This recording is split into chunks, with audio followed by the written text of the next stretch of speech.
বাংলার প্রাচীন ইতিহাস। বাঙালি জাতির উদ্ভব বা অরিজিন অফ বাঙালি রেস। সমগ্র বাঙালি জনগোষ্ঠীকে দুই ভাগে ভাগ করা যায়, আর প্রাক আর্য বা অনার্য জনগোষ্ঠী আর হলো আর্য জনগোষ্ঠী। বাঙালি জাতি অস্ট্রিক, দ্রাবিড় ও আর্য জাতির সংমিশ্রণে গড়ে উঠেছে। তাই বাঙালি জাতির পরিচয় সংকর জাতি হিসেবে। আলফাইন মিশ্র ক্ষুদ্র জাতিকে বোঝায়। বাংলার প্রেক্ষাপট ঐতিহাসিক আবুল ফজলের মতে বঙ্গ থেকেই বাংলা নামের উৎপত্তি। তার ভাষায় চীনা শব্দ অং, যার শাব্দিক অর্থ জলাভূমি, পরবর্তীতে অং পরিবর্তন হয়ে বং হয়েছে এবং সময়ের পরিবর্তনে বং পরিবর্তিত হয়ে বঙ্গ বা বাংলা হয়েছে। অনার্য বা আর্য পূর্ব জনগোষ্ঠীর চার ভাগে ভাগ করা যায়। সেগুলো হচ্ছে নেগ্রিটু, অস্ট্রিক, দ্রাবিড় ও বুট চীনীয় বা মঙ্গোলীয়। প্রাচীন আর্য বা আর্যপূর্ব জনগোষ্ঠী হলো চারটি। সেগুলো হচ্ছে নিগ্রোটো, অস্ট্রিক বা নিষাদ, দ্রাবিড় এবং বুট চীনীয় বা মঙ্গোলীয়। আর্য নরগোষ্ঠী হলো 1400 বছর পর খ্রিস্টপূর্ব প্রথম শতকে বঙ্গে আগমন করে, বা আর্য পূর্ব বাঙালি জাতি, যা আদি অস্ট্রোলয়েড নরগোষ্ঠী। সংকর বাঙালি জাতি, সব মিলেই বাঙালি জাতি হলো সংকর বাঙালি জাতি। প্রাক আর্য বা অনার্য নরগোষ্ঠী নেগ্রিটু হলো বাংলা আদিম অধিবাসী, ভিল, সাঁওতাল, মুন্ডা উপজাতির পূর্বপুরুষ। অস্ট্রিক জাতি এদের উৎখাত করে। অস্ট্রিক হলো বাঙালি জাতির প্রধান অংশ। বাংলার আদি জনগোষ্ঠীর ভাষায় নামও অস্ট্রিক।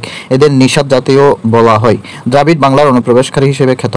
বুট চীনীয় মূলত গারো, কোচ, ত্রিপুরা, চাকমা ইত্যাদি জনগোষ্ঠী। আর্য জনগোষ্ঠী হলো যারা ল্যাটিন, হিব্রু, জার্মান ভাষায় কথা বলে। আদি নিবাস এদের ইউরোপের ইউরাল পর্বতের দক্ষিণে তৃণভূমি এলাকায়। ধর্ম হচ্ছে সনাতন আর ধর্মগ্রন্থ বেদ। ভারতবর্ষে প্রবেশ করে খ্রিস্টপূর্ব 15 শব্দে। বঙ্গে প্রবেশ করে 1400 বছর পর খ্রিস্টপূর্ব প্রথম শতকে। গুরুত্বপূর্ণ কিছু তথ্য, যেমন আর্যদের ধর্মগ্রন্থের নাম বেদ। আর্য সাংস্কৃতিক সমধিক বিকাশ লাভ করে পাল আমলে। বাঙালি জাতির পরিচয় সংকর জাতি হিসেবে। বাংলার আদি জনপদগুলোর ভাষা ছিল অস্ট্রিক। বাঙালি জাতির প্রধান অংশ গড়ে ওঠে অস্ট্রিক থেকে। বাংলার জাতি মূলত যে শাখার বংশধর, আর্য শাখার। বর্তমান বাঙালি জাতির পরিচয় সংকর জাতি হিসেবে। নিগ্রোটোরা বা নিগ্রোটোদের উৎখাত করে যে জাতি, সেটা হলো অস্ট্রিক জাতি। বাংলা স্বাধীন রাজ্যের গোড়াপত্তন হয় মৌর্য যুগে। বাংলাকে সাম্রাজ্যভুক্ত করা হয় মৌর্যদের আমল থেকে। প্রাচীন জনপদ, দ্য অ্যানশিয়ান্ট জনপদস। প্রাচীনকালে বর্তমান বাংলাদেশ কোনো অখণ্ড রাষ্ট্র হিসেবে গড়ে ওঠেনি। ছোট ছোট অনেকগুলো অঞ্চলে বিভক্ত ছিল। ঐতিহাসিকরা এগুলোকে ঠিক রাজ্য বা রাষ্ট্র না বলে জনপদ হিসেবে উল্লেখ করেছেন।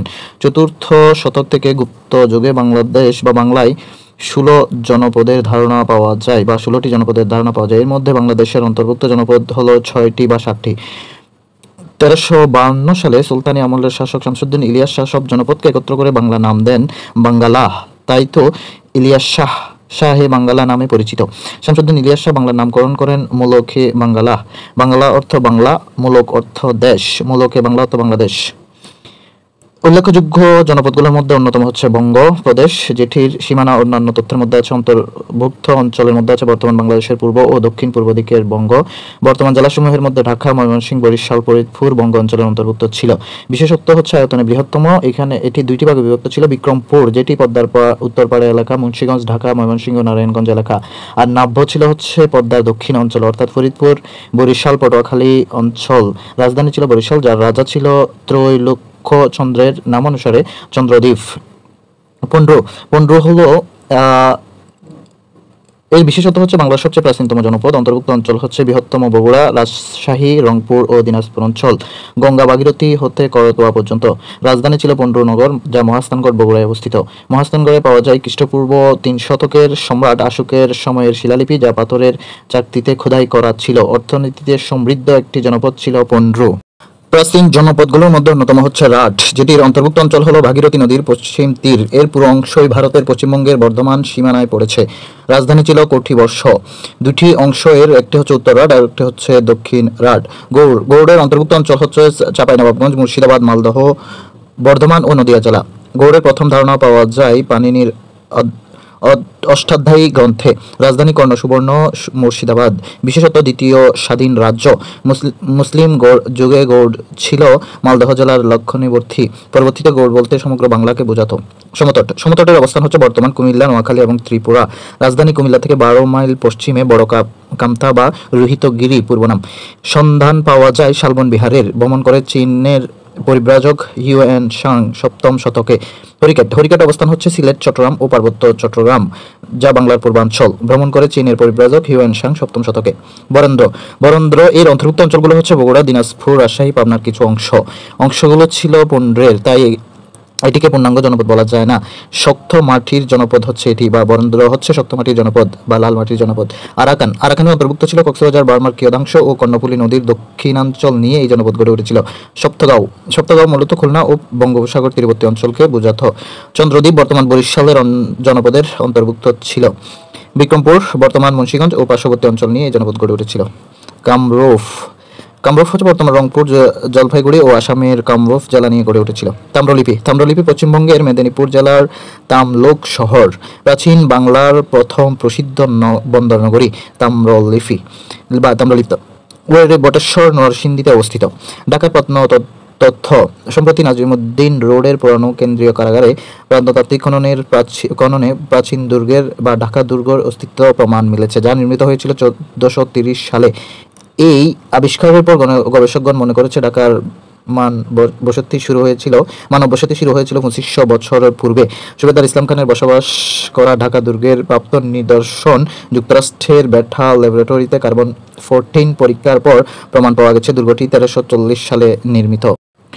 উপমহাদেশ বা বাংলায় ভ্রমণকারী উল্লেখযোগ্য পরিব্রাজক বা পর্যটক বা পর্যটক মেগাস্থিনিস। দেশ হচ্ছে গ্রিস। তিনি খ্রিস্টপূর্ব 302 অব্দে ভ্রমণে আসেন। শাসনকাল তখন ছিল চন্দ্রগুপ্ত মৌর্যের। মেগাস্থিনিস রচিত গ্রন্থ হচ্ছে ইন্ডিকা, যা উপমহাদেশের প্রামাণ্য দলিল। মেগাস্থিনিস ছিলেন ভূগোলবিদ, বাংলায় তিনি আসেননি। ফাহিয়েন চীনের পরিব্রাজক, যিনি 380 থেকে 414 খ্রিস্টাব্দের মধ্যেই ভ্রমণ করেন। শাসনামল ছিল তখন দ্বিতীয় চন্দ্রগুপ্তের। বাংলায় ভ্রমণকারী প্রথম পর্যটক ছিলেন ফাহিয়েন। তার বিখ্যাত গ্রন্থ হচ্ছে ফু কুও কিং। হিউয়েন সাং চীনের পরিব্রাজক বা পর্যটক। তার আগমনের সময়কাল ছিল 630 থেকে 644 খ্রিস্টাব্দ। শাসনামল তখন হর্ষবর্ধনের। হিউয়েন সাং অধ্যয়ন করেছিলেন নালন্দা বিশ্ববিদ্যালয়ে। তার রচিত গ্রন্থ সিদ্ধি শিলভদ্র আচার্য। মা হুয়ান ও গং জেন তাও চীনের পরিব্রাজক। তাদের আগমনের সময়কাল ছিল 1405 থেকে 1433 খ্রিস্টাব্দ। শাসনামল ছিল তখন গিয়াসুদ্দিন আজম শাহ। মা হুয়ান 7 বার ভারত মহাসাগরে অভিযানে বের হন। গং জেন ছিলেন মা হুয়ানের সহকারী। ইবনে বাতুতা বিখ্যাত পরিব্রাজক, মরক্কোর পরিব্রাজক ছিলেন তিনি। তার আগমনের সময়কাল 1334 সালে ভারতে এবং 1346 সালে বাংলায়। তখন শাসনামল ছিল দিল্লির মোহাম্মদ বিন তৌলিক এবং বাংলায় ফখরুদ্দিন মুবারক শাহের শাসনামল। ইবনে বাতুতার পুরো নাম ছিল শেখ আবু আবদুল্লাহ মোহাম্মদ। বাংলায় ভ্রমণের উদ্দেশ্য হল সুফি সাধক শেখ জালালউদ্দিন বা হযরত শাহজালাল মুজাররদে ইয়ামেনির দর্শন লাভ। বাংলায় প্রথম ভ্রমণ করেন চাঁদগাঁওয়ে 9 জুলাই 1346 সালে। সোনারগাঁও সফর করেন 14 আগস্ট 1346। বাংলা থেকে রওনা দেন জাভা দ্বীপে, ইন্দোনেশিয়ার। ইবনে বাতুতা বাংলার ভ্রমণ নিয়ে গ্রন্থ সংকলন হলো ইবনে জুজাই গ্রন্থ, কিতাবুর রাহেলা বা সফরনামা। কিতাবুল হিন্দ এর লেখক হচ্ছে আল-বিরুনি। নিকোল দা কন্ট্রি ভেনিস ইতালির পরিব্রাজক। তার আগমনের সময়কাল 1420 থেকে 1444। নিকোল দা কন্ট্রি বর্ণিত সেরনোভা হলো সোনারগাঁও, আন্দামান দ্বীপপুঞ্জ হয়ে বাংলায় আগমন করেছিলেন। প্রাচীন বাংলার রাজনৈতিক ইতিহাস 326 খ্রিস্টপূর্বাব্দ থেকে 1204 খ্রিস্টাব্দ পর্যন্ত। Political history of ancient Bengal. Alexander the great, পিতা মেসিডোনিয়ার রাজা ফিলিপস, ভারতবর্ষ আক্রমণ করে খ্রিস্টপূর্ব 327 অব্দে। যুদ্ধে অংশগ্রহণ পুরো সাথে হিদাসপিসের যুদ্ধে। মৃত্যুবরণ করে 323 খ্রিস্টপূর্বে বেবিলনে। তার মৃত্যুর পর চন্দ্রগুপ্ত মৌর্য আলেকজান্ডারের সেনাপতি সিলিওকাসকে পরাজিত করে ভারতবর্ষে গ্রিক প্রাধান্যের অবসান ঘটান। প্রতিষ্ঠিত হয় মৌর্য সাম্রাজ্য। মনে রাখুন, গ্রিক সভ্যতার যুক্তিবাদী দার্শনিকদের বলা হতো সফিস্ট। উল্লেখযোগ্য দার্শনিকদের মধ্যে ছিল সক্রেটিসের শিষ্য বা ছাত্র ছিল প্লেটো ও জোনোফেন, এবং প্লেটোর ছাত্র ছিল এরিস্টটল। সক্রেটিস গ্রিক দার্শনিক, প্রকৃতির ছাত্র এবং জ্ঞানীর পিতা হিসেবে পরিচিত ছিলেন। আনুমানিক 399 খ্রিস্টপূর্বে হেমলকের বিষ খেয়ে জোরপূর্বক আত্মহত্যার শিকার হন। তার বিখ্যাত উক্তির মধ্যে ছিল নো দ্য সেলফ বা নিজেকে জানো। সক্রেটিসকে বলা হতো দার্শনিকের দার্শনিক বা বলা হয়। প্লেটো গ্রিক দার্শনিক, শিক্ষাকেন্দ্রের নাম ছিল একাডেমিয়া, গ্রন্থের নাম ছিল রিপাবলিক বা দ্য রিপাবলিক। এরিস্টটল গ্রিক দার্শনিক, যিনি রাষ্ট্রবিজ্ঞানী, যুক্তিবিদ্যা ও প্রাণীবিজ্ঞানের জনক। এরিস্টটল শিক্ষা কেন্দ্রের নাম ছিল লাইসিয়াম, গ্রন্থের নাম ছিল পলিটিক্স, দ্য পলিটিক্স।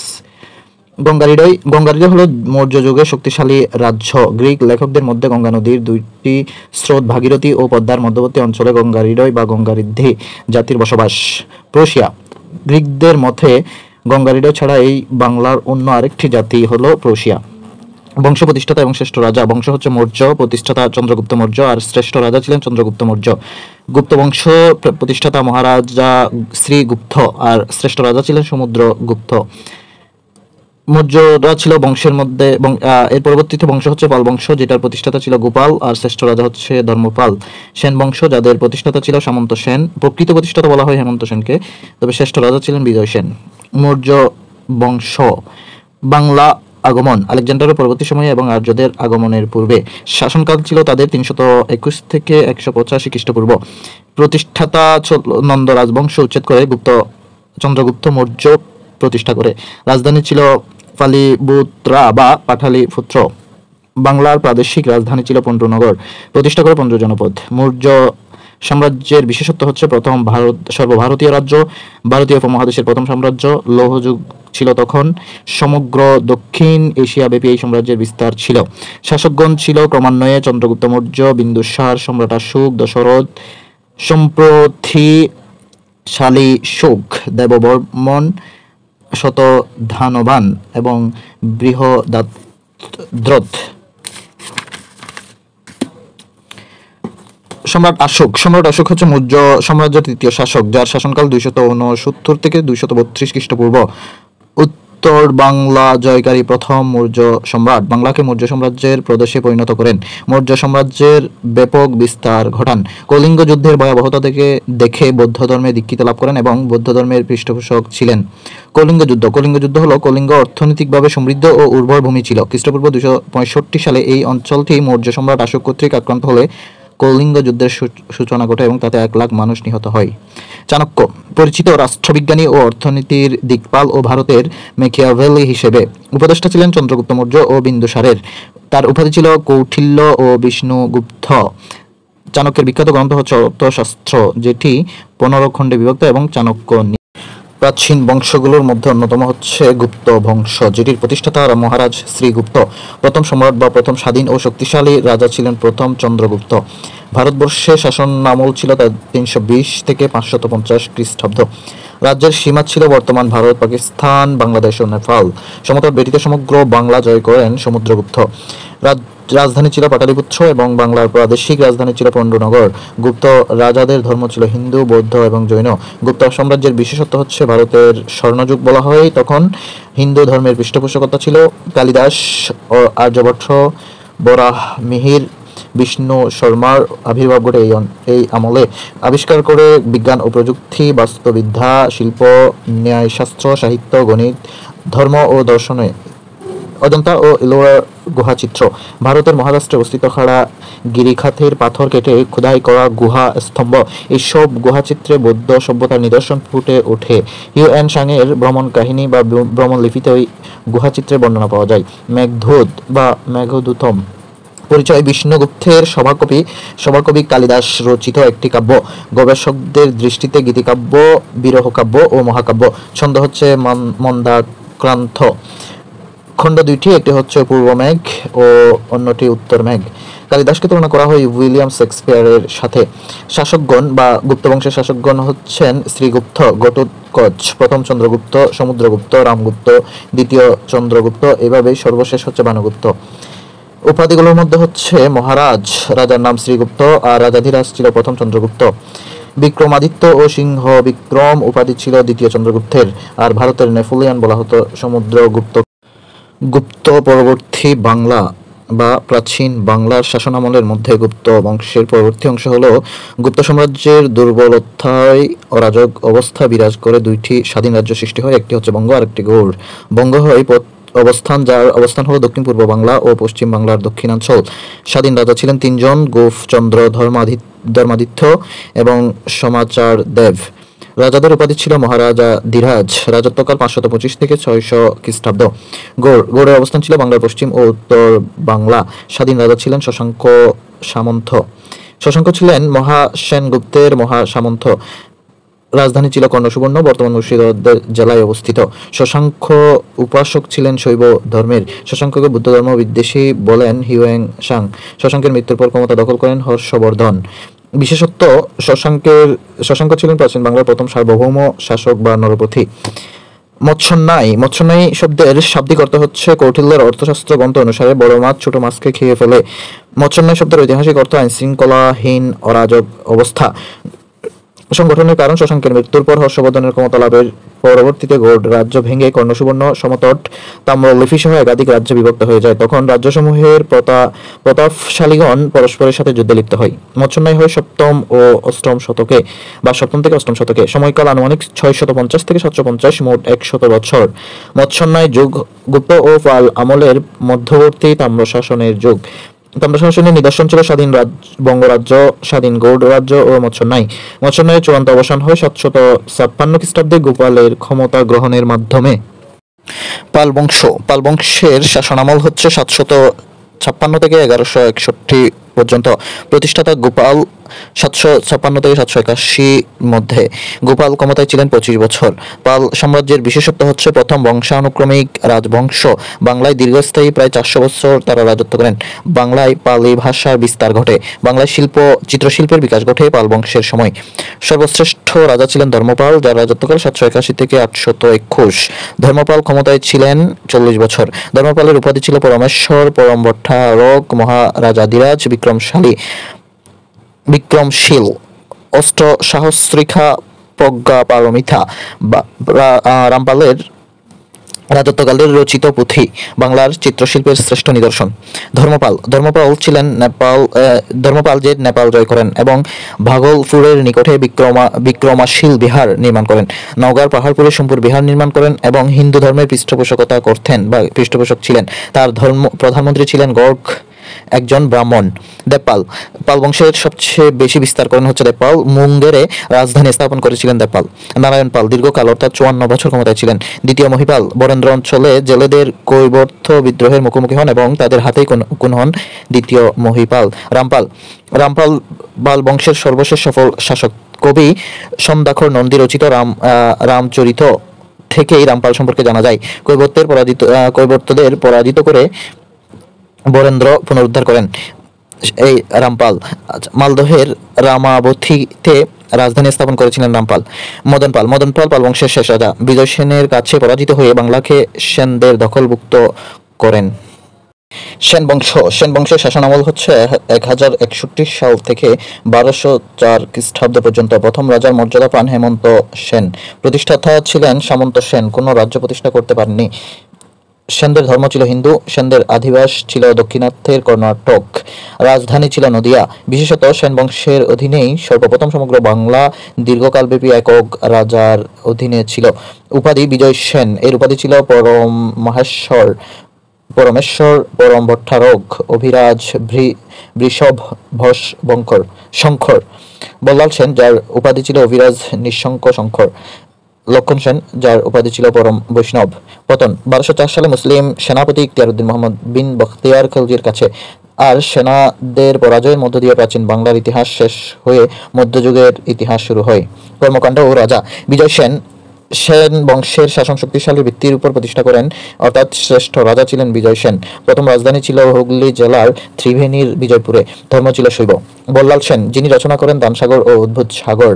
রাজধানী ছিল রামপাল। প্রবর্তন করেন কৌলিন্য প্রথা, অর্থাৎ সম্ভ্রান্ত গোষ্ঠীর সামাজিক রীতিনীতিতে অংশগ্রহণ। লক্ষণ সেন, যার শাসনামল ছিল 1178 থেকে 1204। সিংহাসনে বসেন 7 বছর বয়সে। রাজধানী ছিল নবদ্বীপ। তার সময়ে সুন্দরবনে হয় ডুম্বন পাল বিদ্রোহ। বখতিয়ার খিলজির আক্রমণ করলে আশ্রয় নেন বিক্রমপুরে।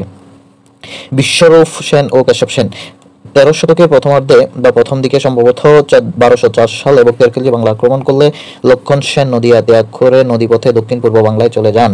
লক্ষণ সেনের নদিয়া ত্যাগের মাধ্যমে বাংলায় হিন্দু শাসনের পতন হয়েছিল বলে ধারণা হলেও দক্ষিণ পূর্ব বাংলায় লক্ষণ সেন আরও কয়েক বছর ক্ষমতায় বা রাজত্ব করেন। লক্ষণ সেনের মৃত্যুর পর তার দুই পুত্র বিশ্বরূপ সেন ও কেশব সেন কিছুকাল পূর্ব বাংলায় শাসন করেন। নোট: মূলত লক্ষণ সেনের পরাজয়ের মধ্য দিয়ে বাংলার সেন শাসনের অবসান ঘটে। লক্ষণ সেন 1206 খ্রিস্টাব্দে মতান্তরে 1205 খ্রিস্টাব্দে মৃত্যুর মুখে পতিত হন বা মৃত্যুবরণ করেন। তার মৃত্যুর পর তার দুই পুত্র কিছুকাল পূর্ব বাংলার শাসন করেছিলেন। প্রাচীন বাংলার সামাজিক, অর্থনৈতিক, সাংস্কৃতিক ও শাসন ব্যবস্থা। Social, economic, cultural history of এনশান্ট Bengal. প্রাচীন আমলের শিল্পকলা বা আর্ট। বুদ্ধ স্তূপ সবচেয়ে প্রাচীন স্থাপত্যের নিদর্শন। মহাস্থানগড় অবস্থান বগুড়া থেকে 8 মাইল উত্তরে করতোয়া নদীর তীরে। পূর্ব নাম ছিল পণ্ডনগর। মহাস্থানগড়ের বয়স আনুমানিক 2500 বছর বা 2500 বছর। পুরাকীর্তি আছে মৌর্য ও গুপ্ত বংশের। পাথরের চাকতিতে খোদাই করা লিপি পাওয়া গেছে সম্রাট আশুকের সময়ের খ্রিস্টপূর্ব 3য় শতকের। মাজার আছে বিখ্যাত সাধক শাহ সুলতান বখলির।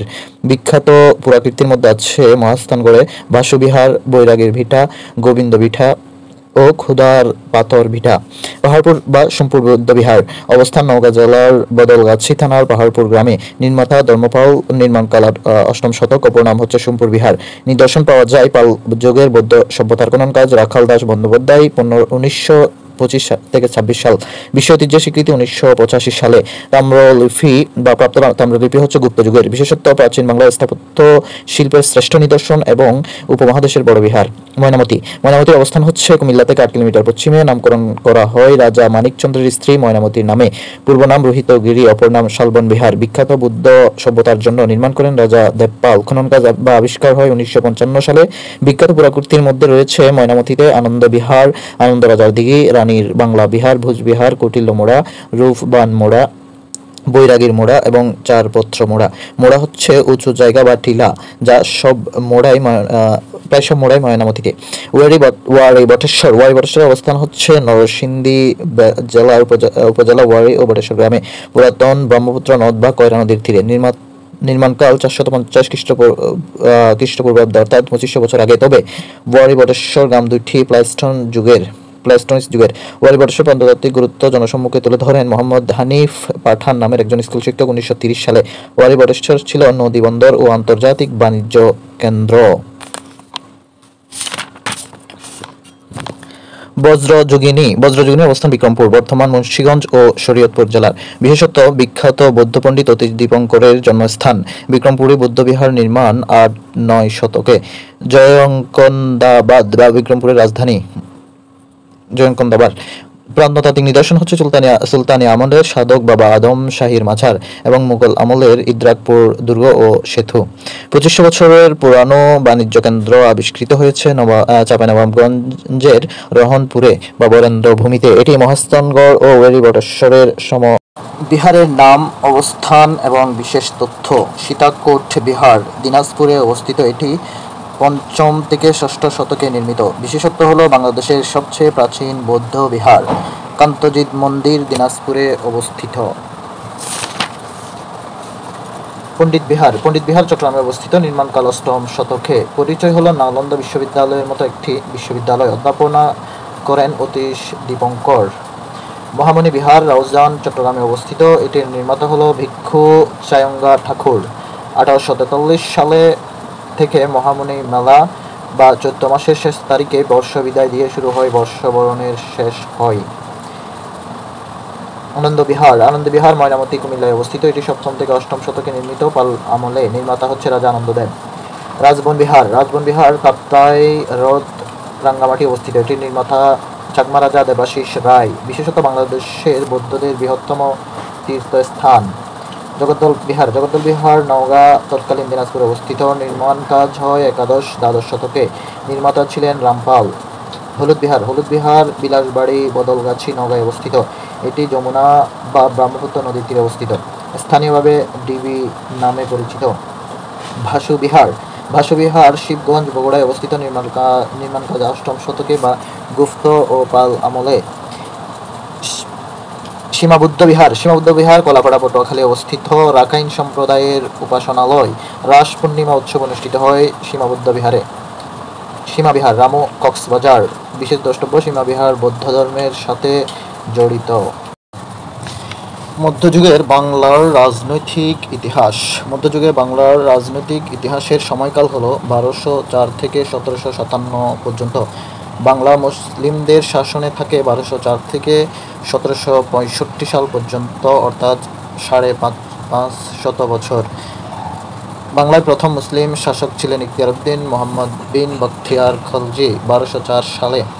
ইখতিয়ারউদ্দিন মুহাম্মদ বখতিয়ার খলজির সম্পর্কে জানতে চাইলে পরিচয় হলো বাংলার উত্তর ও উত্তর পশ্চিমাংশের মুসলিম শাসনের সূচনা করেন। অধিবাসী ছিলেন আফগানিস্তানের, জাতি হিসেবে তুর্কি বংশ খিলজি। পেশা ছিল সৈনিক। বিহার জয় করেন 1203 সালে এবং বাংলা জয় করেন 1204 সালে। বাংলা জয়ের ইতিহাস। উচ্চবিলাসী বখতিয়ার বাংলা জয়ে মনোনিবেশ করার আগেই ব্রাহ্মণগণ শাস্ত্রমতে রাজা লক্ষণ সেনকে নদিয়া ছাড়ার পরামর্শ দেন, কিন্তু লক্ষণ সেন দ্বিতীয় রাজধানী নদিয়া ছেড়ে যাননি। গড় ছিল তার প্রথম রাজধানী। বিহার হতে বাংলায় প্রবেশের পথ ছিল তেলিয়াগড় ও শিকড়িগড়, কিন্তু বখতিয়ার সুসজ্জিত এই পথ ব্যবহার না করে ঝাড়খণ্ডের আরণ্যময় স্থান দিয়ে খণ্ড খণ্ড সৈন্য দলে ভাগ হয়ে নদিয়া প্রবেশ করে। প্রথমে 17-18 জনের অশ্বারোহী সৈনিক নিয়ে মধ্যাহ্নভোজের সময়ে বণিক সেজে বখতিয়ার খিলজি রাজপ্রাসাদে প্রবেশ করে।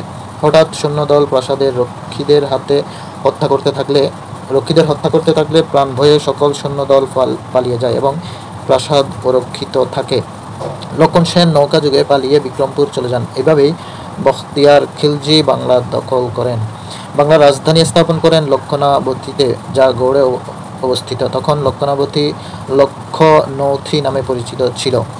কুনহন তিব্বত অভিযানে 1206 সালে আলী মর্দান নামক একজন আমির হাতে এটি ধারণা করা হয়। বাংলায় মুসলিম শাসনের চিত্র। মুসলিম রুল ইন বেঙ্গল। শাসন আমল। তুর্কি শাসনের মধ্যে আছে খিলজি শাসন 1204 থেকে 1227। সময়কাল 1204 থেকে মোট 1338 পর্যন্ত। দিল্লির মুসলিম শাসকদের প্রদেশের অধীনে মামলুক শাসন ছিল 1227 থেকে 1287, অর্থাৎ 60 বছর। সুলতানি আমলের মধ্যে ছিল ইলিয়াস শাহী বংশ, যারা 1342 থেকে 1411 পর্যন্ত শাসন করেন। রাজা গণেশের বংশ 1414 থেকে 1435 সাল পর্যন্ত। পরবর্তীতে আবার ইলিয়াস শাহী বংশ 1435 থেকে 1487 সাল পর্যন্ত। হাবশী শাসন ছিল 1487 থেকে 1493 সাল পর্যন্ত। হোসেন শাহী বংশ ছিল 1493 থেকে 1538 সাল পর্যন্ত। আফগান শাসনের মধ্যে ছিল সুর শাসন, যারা 1538 থেকে 1553 সাল পর্যন্ত শাসন করেন।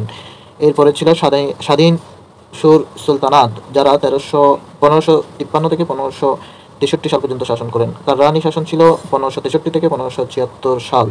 মুঘল আমল ছিল মোট 1576 থেকে 1757। ভারুভিয়াদের শাসন ছিল 1576 থেকে 1610।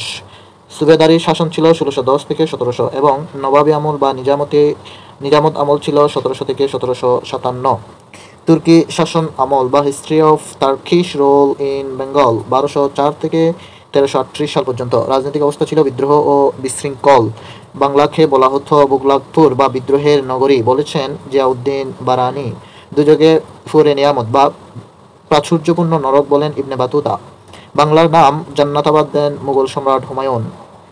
উল্লেখযোগ্য শাসকদের মধ্যে হচ্ছে সুলতান গিয়াসউদ্দিন ইওয়াজ খিলজি, যার রাজধানী ছিল গৌড়।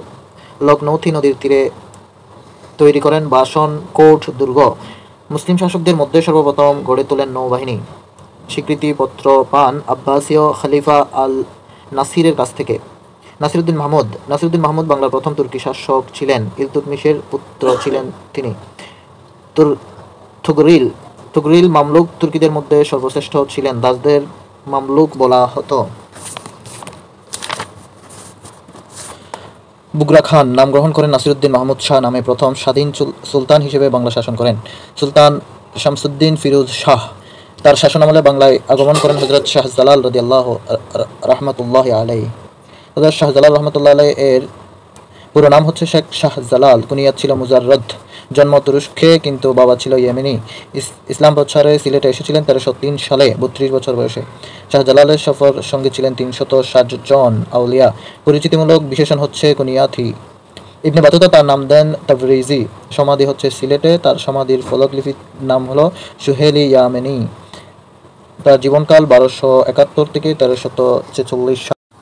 বাংলায় স্বাধীন সুলতানি আমল, history of independent sultanate, role in Bengal. সুলতানি আমলের সূচনা করেন ফখরুদ্দীন মুবারক শাহ। ফখরুদ্দীন মুবারক শাহের ক্ষমতা দখল প্রক্রিয়া। 1338 সালে সোনারগাঁওয়ের শাসনকর্তা বাহরাম খানের মৃত্যু হয়। বাহরাম খানের বর্মরক্ষক ছিলেন ফখরা নামে একজন রাজকর্মচারী। প্রভুর মৃত্যুর পর তিনি স্বাধীনতা ঘোষণা করেন এবং ফখরুদ্দীন মুবারক শাহ নাম নিয়ে সোনারগাঁওয়ে সিংহাসনে বসেন। প্রথম প্রকৃত স্বাধীন সুলতান ছিলেন শামসুদ্দীন ইলিয়াস শাহ। প্রথম রাজধানী ছিল সোনারগাঁও, মূল রাজধানী ছিল গৌড়। শাসকগণ এবং তাদের অবদান। ফখরুদ্দীন মুবারক শাহ 1338 থেকে 1349 সাল পর্যন্ত শাসন করেন। তার সময় মুদ্রার নাম দেন ফখরা এবং রাজধানী ছিল সোনারগাঁও। সর্বপ্রথম জয় করেন চট্টগ্রাম, রাজপথ করেন চাঁদপুর থেকে চট্টগ্রাম পর্যন্ত। ইখতিয়ারউদ্দীন গাজী শাহ ক্ষমতায় ছিলেন 1349 থেকে 1352 সাল পর্যন্ত। শামসুদ্দীন ইলিয়াস শাহ। শামসুদ্দীন ইলিয়াস শাহের শাসনামল ছিল 1352 থেকে 1358। তার প্রকৃত নাম ছিল হাজী ইলিয়াস। নির্মাণ করেন হাজীপুর শহর ও ফিরোজাবাদের হাম্মাম খানা। তার সময় হতেই বাংলার অধিবাসীগণ পরিচিতি লাভ করে বাঙ্গালা নামে বা বাঙালি নামে। তার উপাধি ছিল শাহে বাঙ্গালা ও শাহে বাঙ্গালিয়ান।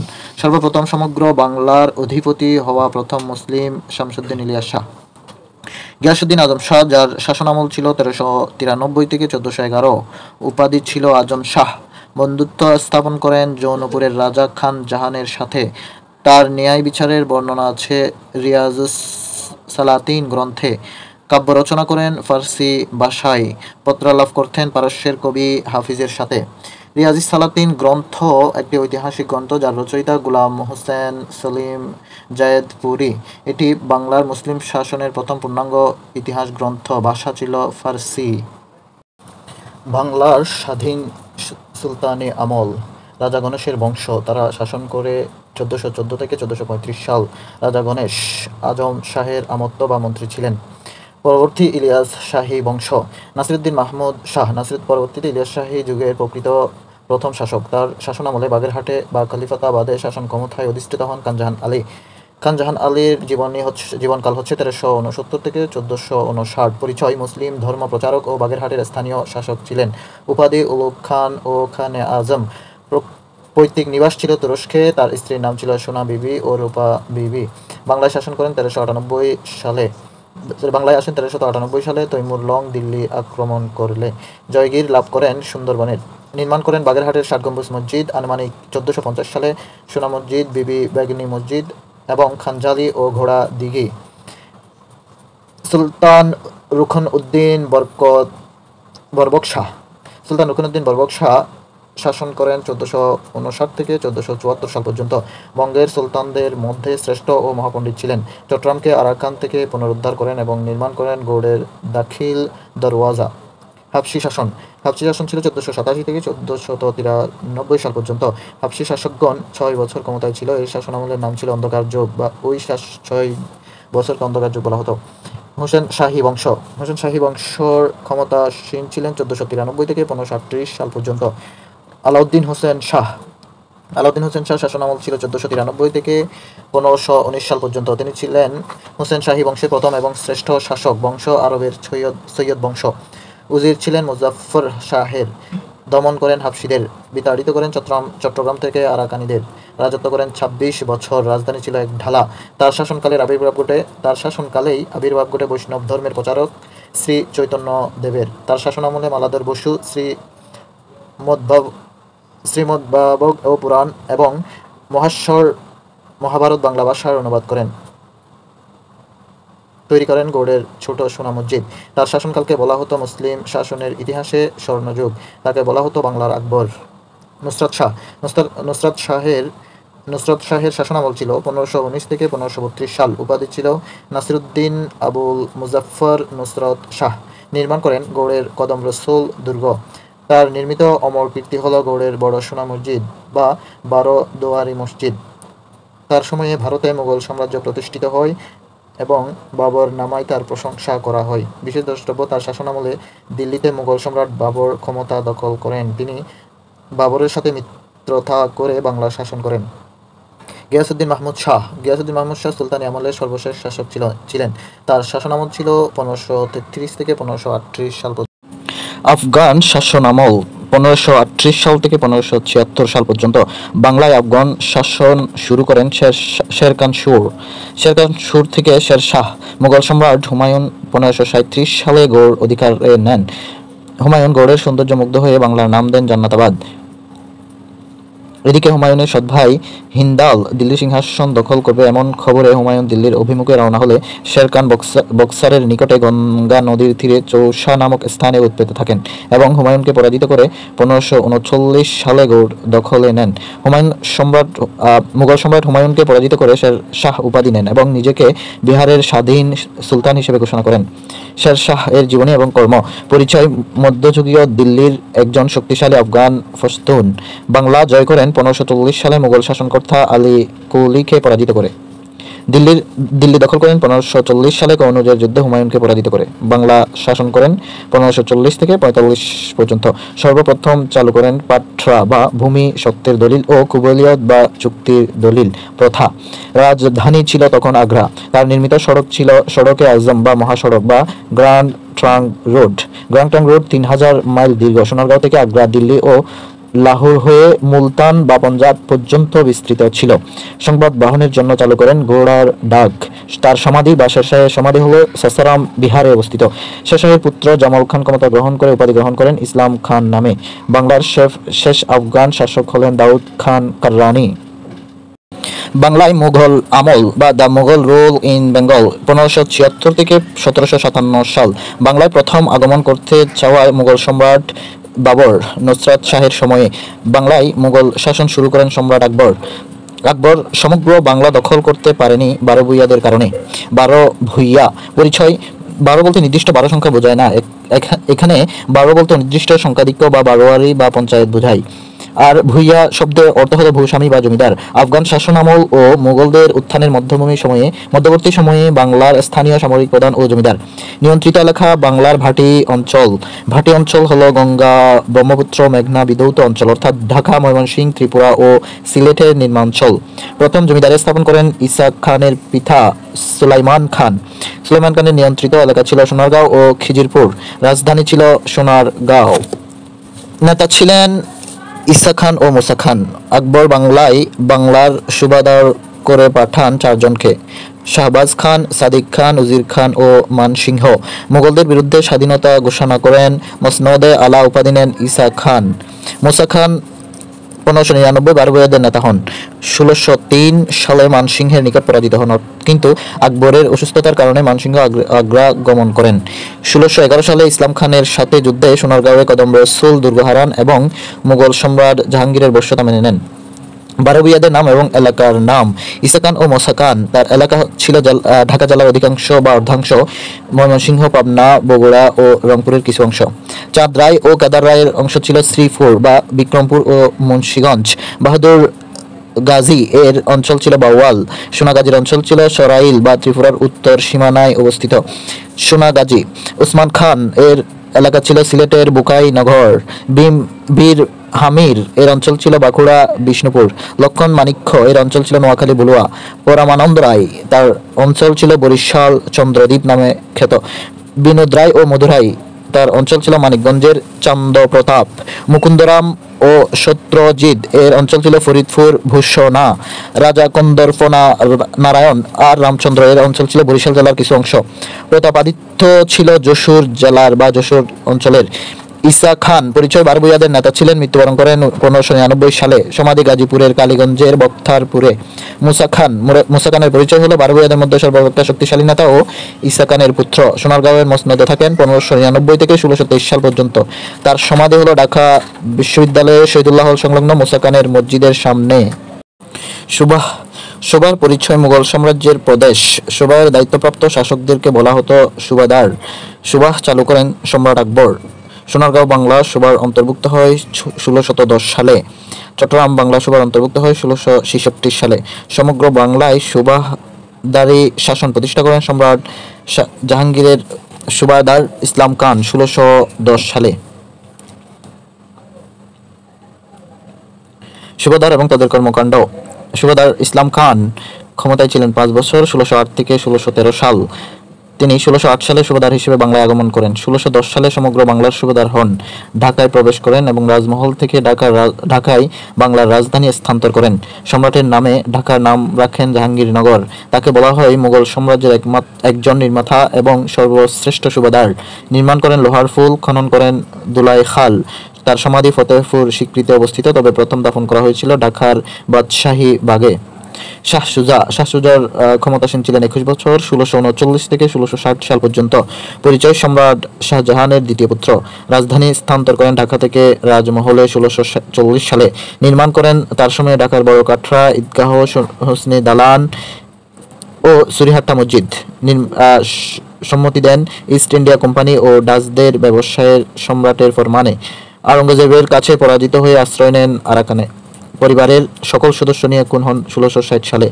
মীর জুমলা ক্ষমতায় ছিলেন 3 বছর 1660 থেকে 1663 সাল। জন্ম ইস্পাহান, ইরান। নিয়োগপ্রাপ্ত হন মুঘল সম্রাট আওরঙ্গজেবের কর্তৃক। রাজধানী ছিল ঢাকায়। নির্মাণ করেন পাগলা সেতু ও ঢাকা গেট, ঢাকা বিশ্ববিদ্যালয়ের নিকটে। শায়েস্তা খান ক্ষমতায় ছিলেন 23 বছর 1666 থেকে 1678 এবং পরবর্তীতে 1678 থেকে 79 পর্যন্ত। বংশ ছিল ইরান। আসল নাম ছিল মির্জা আবু তালেব, আওরঙ্গজেবের মামা। চট্টগ্রাম অভিযান করেন। চট্টগ্রামকে মুঘল সাম্রাজ্যের অন্তর্ভুক্ত করেন 1666 সালে। বাংলার নাম দেন ইসলামাবাদ। তার সময়ে বাংলা থেকে বিতাড়িত হন ইংরেজরা। শায়েস্তা খানের নির্মাণ শৈলী। ছোট কাটরা 1666 সালে অতিথিদের জন্য পুরান ঢাকায় নির্মিত হয়। এর পাশেই শায়েস্তা খানের কন্যা চম্পা বিবির কবর রয়েছে। 3 গম্বুজ মসজিদ পুরান ঢাকার মিটফোর্ডে অবস্থিত। লালবাগ দুর্গ, যেটি ঢাকার লালবাগে অবস্থিত। শাহজাদা সুজা নির্মাণ কাজ শুরু করলেও শায়েস্তা খান নির্মাণ কাজ শেষ করেন। এখানে তার কন্যা পরিবিবির কবর রয়েছে। এর পূর্ব নাম ছিল আওরঙ্গাবাদ দুর্গ। 7 গম্বুজ মসজিদ, যেটি ঢাকার মোহাম্মদপুরে অবস্থিত, নির্মিত 1680 সালে। হোসনে দালান, যেটি বকশীবাজার, ঢাকায় অবস্থিত। খিজিরপুর মসজিদ নারায়ণগঞ্জে অবস্থিত। তার সময়ে ঢাকার পরিচিতি ছিল শায়েস্তা খানের নগরী হিসেবে। বিশেষ দ্রষ্টব্য, দ্রব্যমূল্য এত সস্তা ছিল যে টাকায় 8 মণ চাউল পাওয়া যেত। ইতিহাসে 4 জন ইসলাম খান। 1 নম্বর ইসলাম খান 1545 থেকে 1553 সাল ক্ষমতায় ছিলেন। তিনি শের শাহের পুত্র ছিলেন। 2 নম্বর হচ্ছে সুবেদার ইসলাম খান, 1608 থেকে 1613 সাল পর্যন্ত। সুবেদার ইসলাম খান চিশতি 1617 থেকে 1624। আলাউদ্দিন খান চিশতি ইসলাম খান নাম ধারণ করেন। ইসলাম খান মাসনাদি, যিনি ক্ষমতায় ছিলেন 1635 থেকে 1639 সাল পর্যন্ত। নবাবী আমল বা নবাবী রেজিম, সময়কাল 1700 থেকে 1757 সাল পর্যন্ত। নিজামত, তখন সুবাহকে নিজামত বলা হতো। বাংলা নিজামত ছিল বাংলা, বিহার ও উড়িষ্যা নিয়ে। স্বাধীন নবাবগণ ছিলেন মুর্শিদ কুলি খান, সুজাউদ্দিন খান, সরফরাজ খান, আলীবর্দী খান ও সিরাজউদ্দৌলা। নবাব মুর্শিদ কুলি খান, যার শাসনামল ছিল 1700 থেকে 1727 পর্যন্ত। পরিচয়, বাংলায় নবাবী শাসনের প্রতিষ্ঠাতা ও প্রথম স্বাধীন নবাব। 1700 সাল আওরঙ্গজেব তাকে বাংলায় দেওয়ান নিযুক্ত করেন। 1703 সালে মুর্শিদ কুলি উপাধি পান। 1716 সাল বাংলার নিজাম হন। 1717 সাল ঢাকা মুর্শিদাবাদে রাজধানী স্থানান্তর করেন। 1722 সালে রাজা টুডরমল ও শাহ সুজার ভূমি রাজস্ব বন্দোবস্ত পদ্ধতির সংস্কার করেন এবং মাল জমিনি নামক রাজস্ব ব্যবস্থা চালু করেন। করতলব খান উপাধি দেন আওরঙ্গজেব। নবাব সুজাউদ্দিন খান 1727 থেকে 1739 সাল পর্যন্ত শাসন করেন। পরিচয়, মুর্শিদ কুলি খানের কন্যা জিনাত উন-নিসার স্বামী এবং স্বাধীন নবাব মর্যাদা নিয়ে সিংহাসনে বসা প্রথম নবাব। নবাব আলীবর্দী খান 1740 থেকে 1756 সাল পর্যন্ত ক্ষমতায় ছিলেন। পরিচয়, বাংলা, বিহার, উড়িষ্যার দুর্বল নবাব সরফরাজকে পরাজিত করে ক্ষমতা দখল করে নায়েবে নাজিম আলীবর্দী খান মুঘল সাম্রাজ্যের অনুমোদন ছাড়া বাহুবলে বাংলার নবাব হন আলীবর্দী খান। অবদান, বর্গী মারাঠি দস্যুদের দমন করেন। মারাঠা সাম্রাজ্য ভারতের একটি ঐতিহাসিক সাম্রাজ্য। এর প্রতিষ্ঠাতা ছিল ছত্রপতি শিবাজী। এর রাজধানী ছিল ভারতের পুনেতে। নবাব সিরাজউদ্দৌলা ক্ষমতায় ছিলেন 1756 সাল থেকে 1757 সাল। পরিচয়, বাংলার শেষ স্বাধীন নবাব। প্রকৃত নাম মির্জা মোহাম্মদ সিরাজউদ্দৌলা। পারিবারিক পরিচয়, আলীবর্দী খানের দৌহিত্র এবং জৈনুদ্দিন আহমদ ও আমেনা বেগমের পুত্র। তার স্ত্রীর নাম ছিল লুৎফুন্নেসা। ক্ষমতা গ্রহণ করেন 22 বছর বয়সে, মতান্তরে 23 বছর। মে 1752 আলীবর্দী খান তার উত্তরাধিকারী হিসেবে সিরাজউদ্দৌলার নাম ঘোষণা করেন। 1756 ফোর্ট উইলিয়াম দখল করে কলকাতার নাম দেন আলীনগর এবং কলকাতায় ইংরেজ খুটিয়াল ওয়াটসন তার আদেশ অমান্য করায় 27 মে 1756 তারিখে ইংরেজদের কাশিম বাজার দুর্গ দখল করেন। 23 জুন 1757 সিংহাসনচ্যুত ও বন্দী হন। 3 জুলাই 1757 মির্জাপুরের পুত্র মিরনের নির্দেশে মোহাম্মদী বেগ কর্তৃক পাটনা যাওয়ার পথে খুন হন। শত্রু ঘসেটি বেগম, রাজবল্লভ, মির্জাফর আলী খান এবং শৌকত জং সমাধিস্থ হন মুর্শিদাবাদের কুশভাগে আলীবর্দী খানের কবরের পাশে। ঘসেটি বেগম সম্পর্কে ছিল খালা। সিরাজ ছিলেন আলীবর্দী খানের ছোট মেয়ে আমেনা বেগমের বড় ছেলে। তাই সিরাজের ক্ষমতা লাভেই হিংসায় ঘসেটি বেগম সিরাজের বিরুদ্ধে ষড়যন্ত্র করে মিরনের নির্দেশে গলায় কলসি বেঁধে বুড়িগঙ্গায় আত্মাহুতি দেন। রাজবল্লভ ঢাকার দেওয়ান ছিলেন। অর্থ আত্মসাতের জন্য সিরাজ সন্দেহ করায় ষড়যন্ত্র করেন। মীর জাফরের প্রধান সামরিক কর্মকর্তা বা বখশি ছিলেন। তিনি দিল্লির সাথে যোগাযোগ করেছেন এমন অভিযোগে সিরাজ বখশি পদ থেকে তাকে অপসারণ করে মীর মদনকে নিয়োগ দেন। একজন আরব হিসেবে মীর জাফর খুব চতুর ছিলেন। তিনি সিরাজের উপর প্রতিশোধ নিতে 1757 সালের 1 মে কলকাতা কাউন্সিলে ইংরেজদের সাথে সিরাজের বিরুদ্ধে সন্ধি করেন এবং সিরাজকে ইংরেজদের সাথে যুদ্ধের আগে সেনাবাহিনীকে খণ্ডে খণ্ডে ভাগ করার পরামর্শ দেন।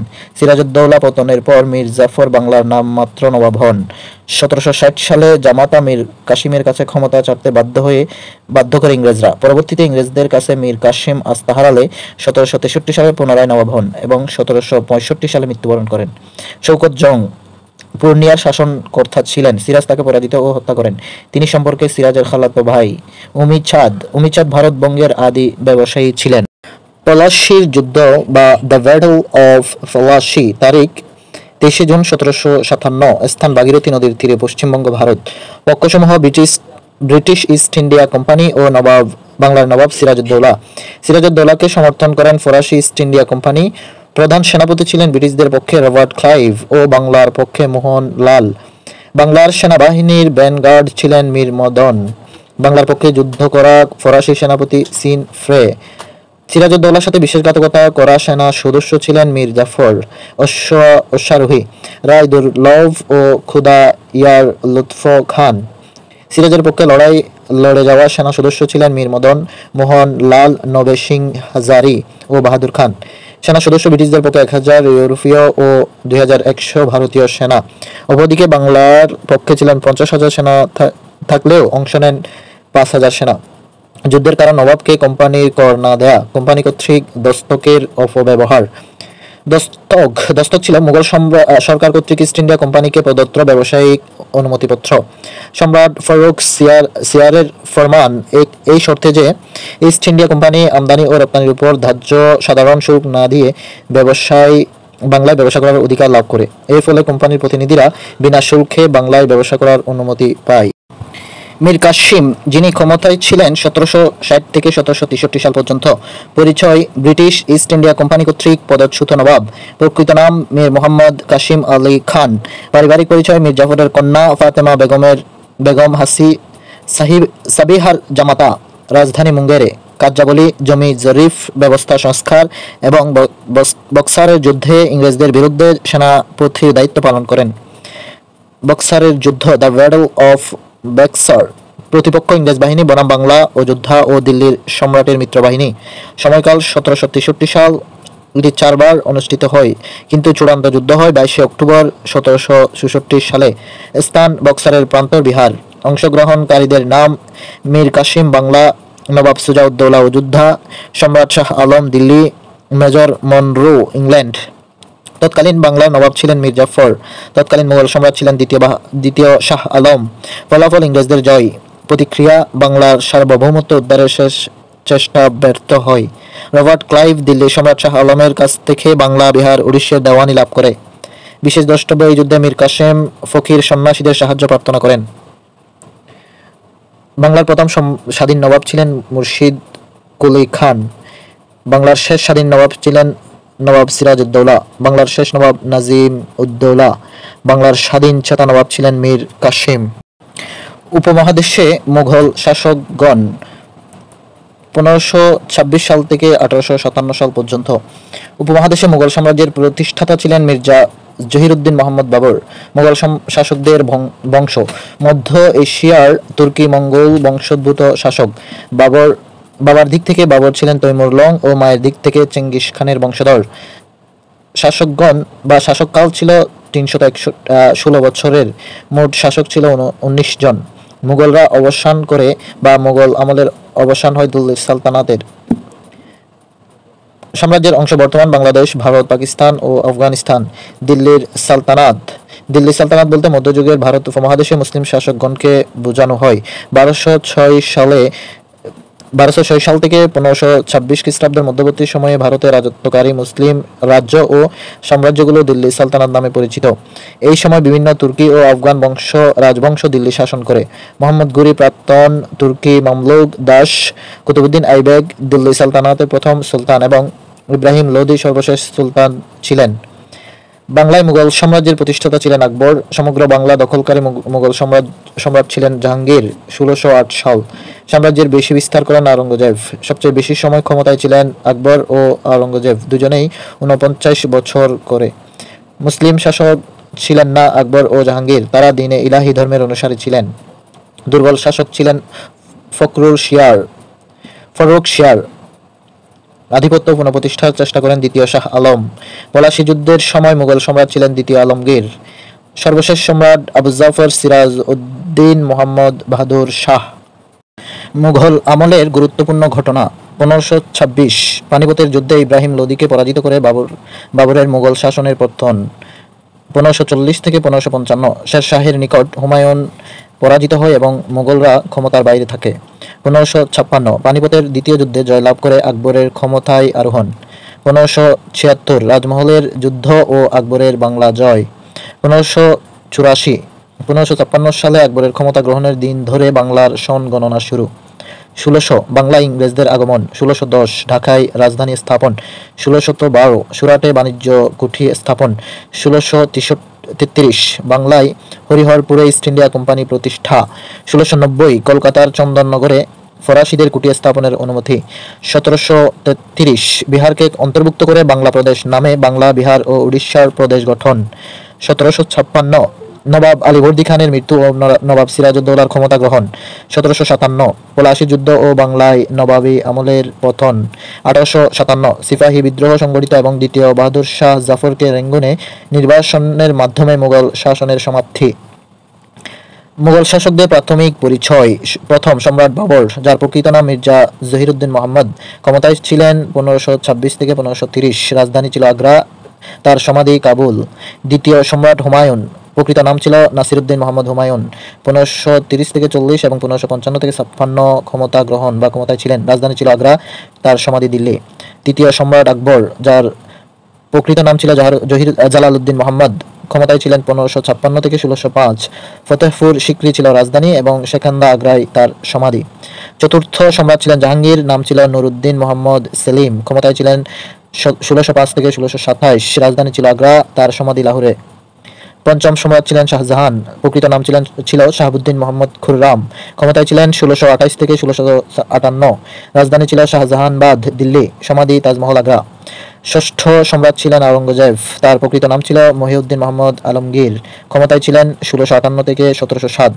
শাহজাহানবাদ, দিল্লি ছিল তার রাজধানী, তার সমাধি খুলাদাবাদ, মহারাষ্ট্র। সপ্তম সম্রাট ছিলেন আজম শাহ, তার প্রকৃত নাম ছিল আবুল ফাইজ কুতুবউদ্দিন, ক্ষমতা গ্রহণ 1707। রাজধানী ছিল দিল্লি, সমাধি দিল্লিতে। পঞ্চদশ সম্রাট ছিলেন দ্বিতীয় আলমগীর, প্রকৃত নাম আজিজ উদ্দিন, ক্ষমতায় ছিলেন 1754 থেকে 1759। দিল্লি ছিল রাজধানী, সমাধি দিল্লিতেই। সপ্তদশ শাহ আলম দ্বিতীয়, যার প্রকৃত নাম ছিল আলী গৌহর, তিনি ক্ষমতায় ছিলেন 1760 থেকে 1806 সাল পর্যন্ত। রাজধানী ছিল দিল্লি, তার সমাধি লাল কেল্লা, দিল্লিতে অবস্থিত। ঊনবিংশ সম্রাট দ্বিতীয় বাহাদুর শাহ, যার প্রকৃত নাম ছিল আবু জাফর সিরাজউদ্দিন মোহাম্মদ বাহাদুর শাহ, ক্ষমতায় ছিলেন 1837 থেকে 1857।